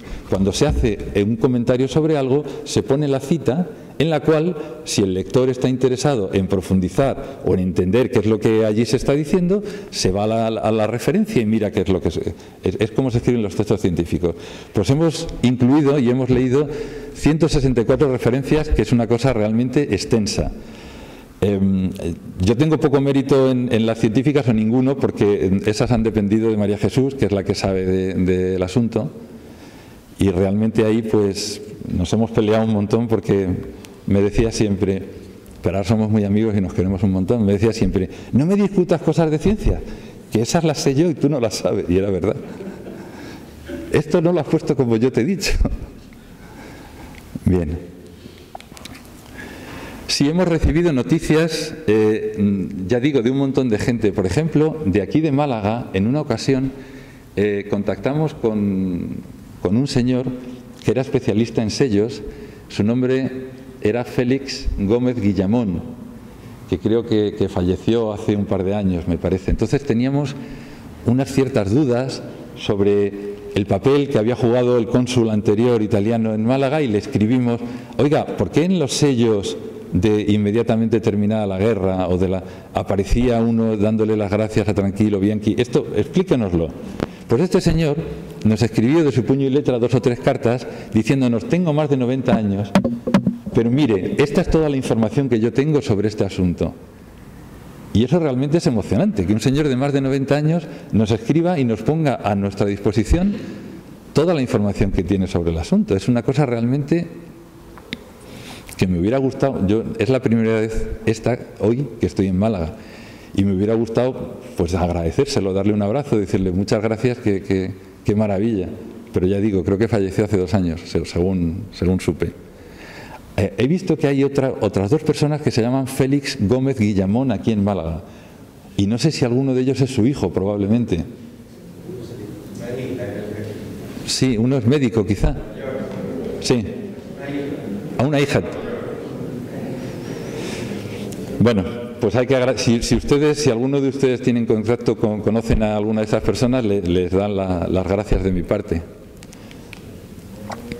Sí, más cosas sobre noticias.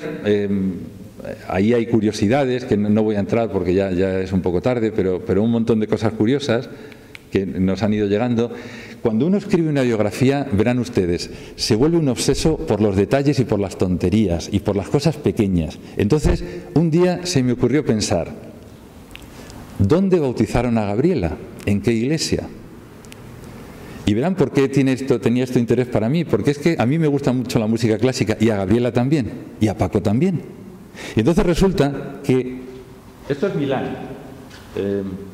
Esta es la calle donde vivían ellos, la Vía Panini. Este es el museo donde trabajó la madre de Gabriela, la abuela de Antonio. Aquí en esta puerta es donde se batió el bisabuelo de Gabriela, en una de las luchas contra los austriacos, que en esa época pues tenían invadido el país. Y en esta iglesia de aquí se estrenó el Requiem de Verdi, que es una de las obras más maravillosas que hay. Entonces yo pensé, pues anda, que fíjate qué casualidad, si Gabriela se bautizó ahí. Estas cosas, cuando uno se pone a escribir una biografía, ya se vuelve loco por los detalles así, ¿no? Y no hubo manera. Escribimos al arzobispado que como no somos familiares. Antonio, por favor, escribe al arzobispado y entérate de dónde bautizaron a tu madre. No hubo manera tampoco.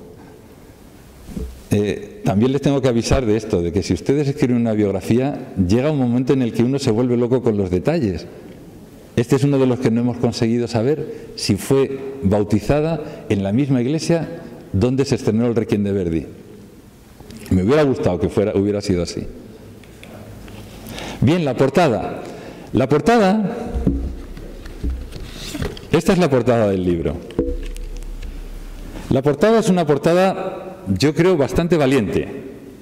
La autora de este dibujo de Gabriela se llama Eulogia Merle, es esta que ven aquí, y es una persona que ha hecho dibujos, caricaturas, no caricaturas, a ver, dibujos de un montón de científicos y científicas que están incluso en museos y que colabora con grandes publicaciones, con El País, etcétera, etcétera. Y pensé, pues que haga uno de Gabriela y lo ponemos de portada, y esto es una cosa moderna y con valor y con arte. Escribimos a Eulogia, y Eulogia lo primero que nos dijo es, pues es tanto. Nos fuimos al rectorado, miren que necesitamos dinero, no nos han dado ustedes dinero para nada, por favor, para la portada sí que necesitamos dinero. Y ahí fueron generosos y nos dieron el dinero y conseguimos la portada. Que no a todo el mundo gusta, por igual. Pero bueno, esa es la cosa. Y ya para terminar, hace poco estuve en una conferencia donde oí que siempre hay que terminar con una foto en blanco y negro, porque eso, digamos, como que le otorga a la charla una profundidad y una hondura filosófica. Así que voy a terminar con una foto en blanco y negro. Pero me permitirán que haga una pequeña broma, porque al mismo tiempo mi hija me dijo, sí, en blanco y negro, pero haz algún chiste, papá. Oh, esta no es. Esta no es. Esta sí es. Muchas gracias por su atención.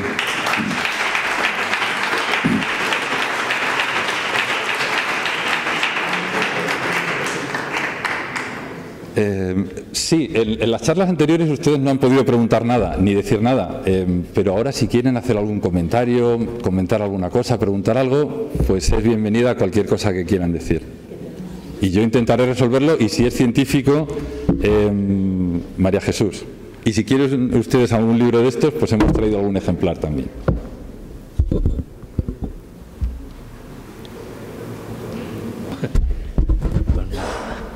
Nada, muchísimas gracias a los autores por la obra, por haber venido expresamente desde Madrid aquí. Gracias a todos por su asistencia. Renovamos las gracias al Ayuntamiento por acogernos. Además, un símbolo de lo que siempre decimos, que la ciencia también es cultura. Que tengamos aquí a la directora del área de cultura, pues es un lujo. Pues, los que quieran están invitados ahora a una copa en la sede administrativa de la Academia, en calle Moratín. Y en los asientos habréis visto una hoja en la cual hay 2 códigos QR para poder pedir el libro físicamente o descargárselo en PDF.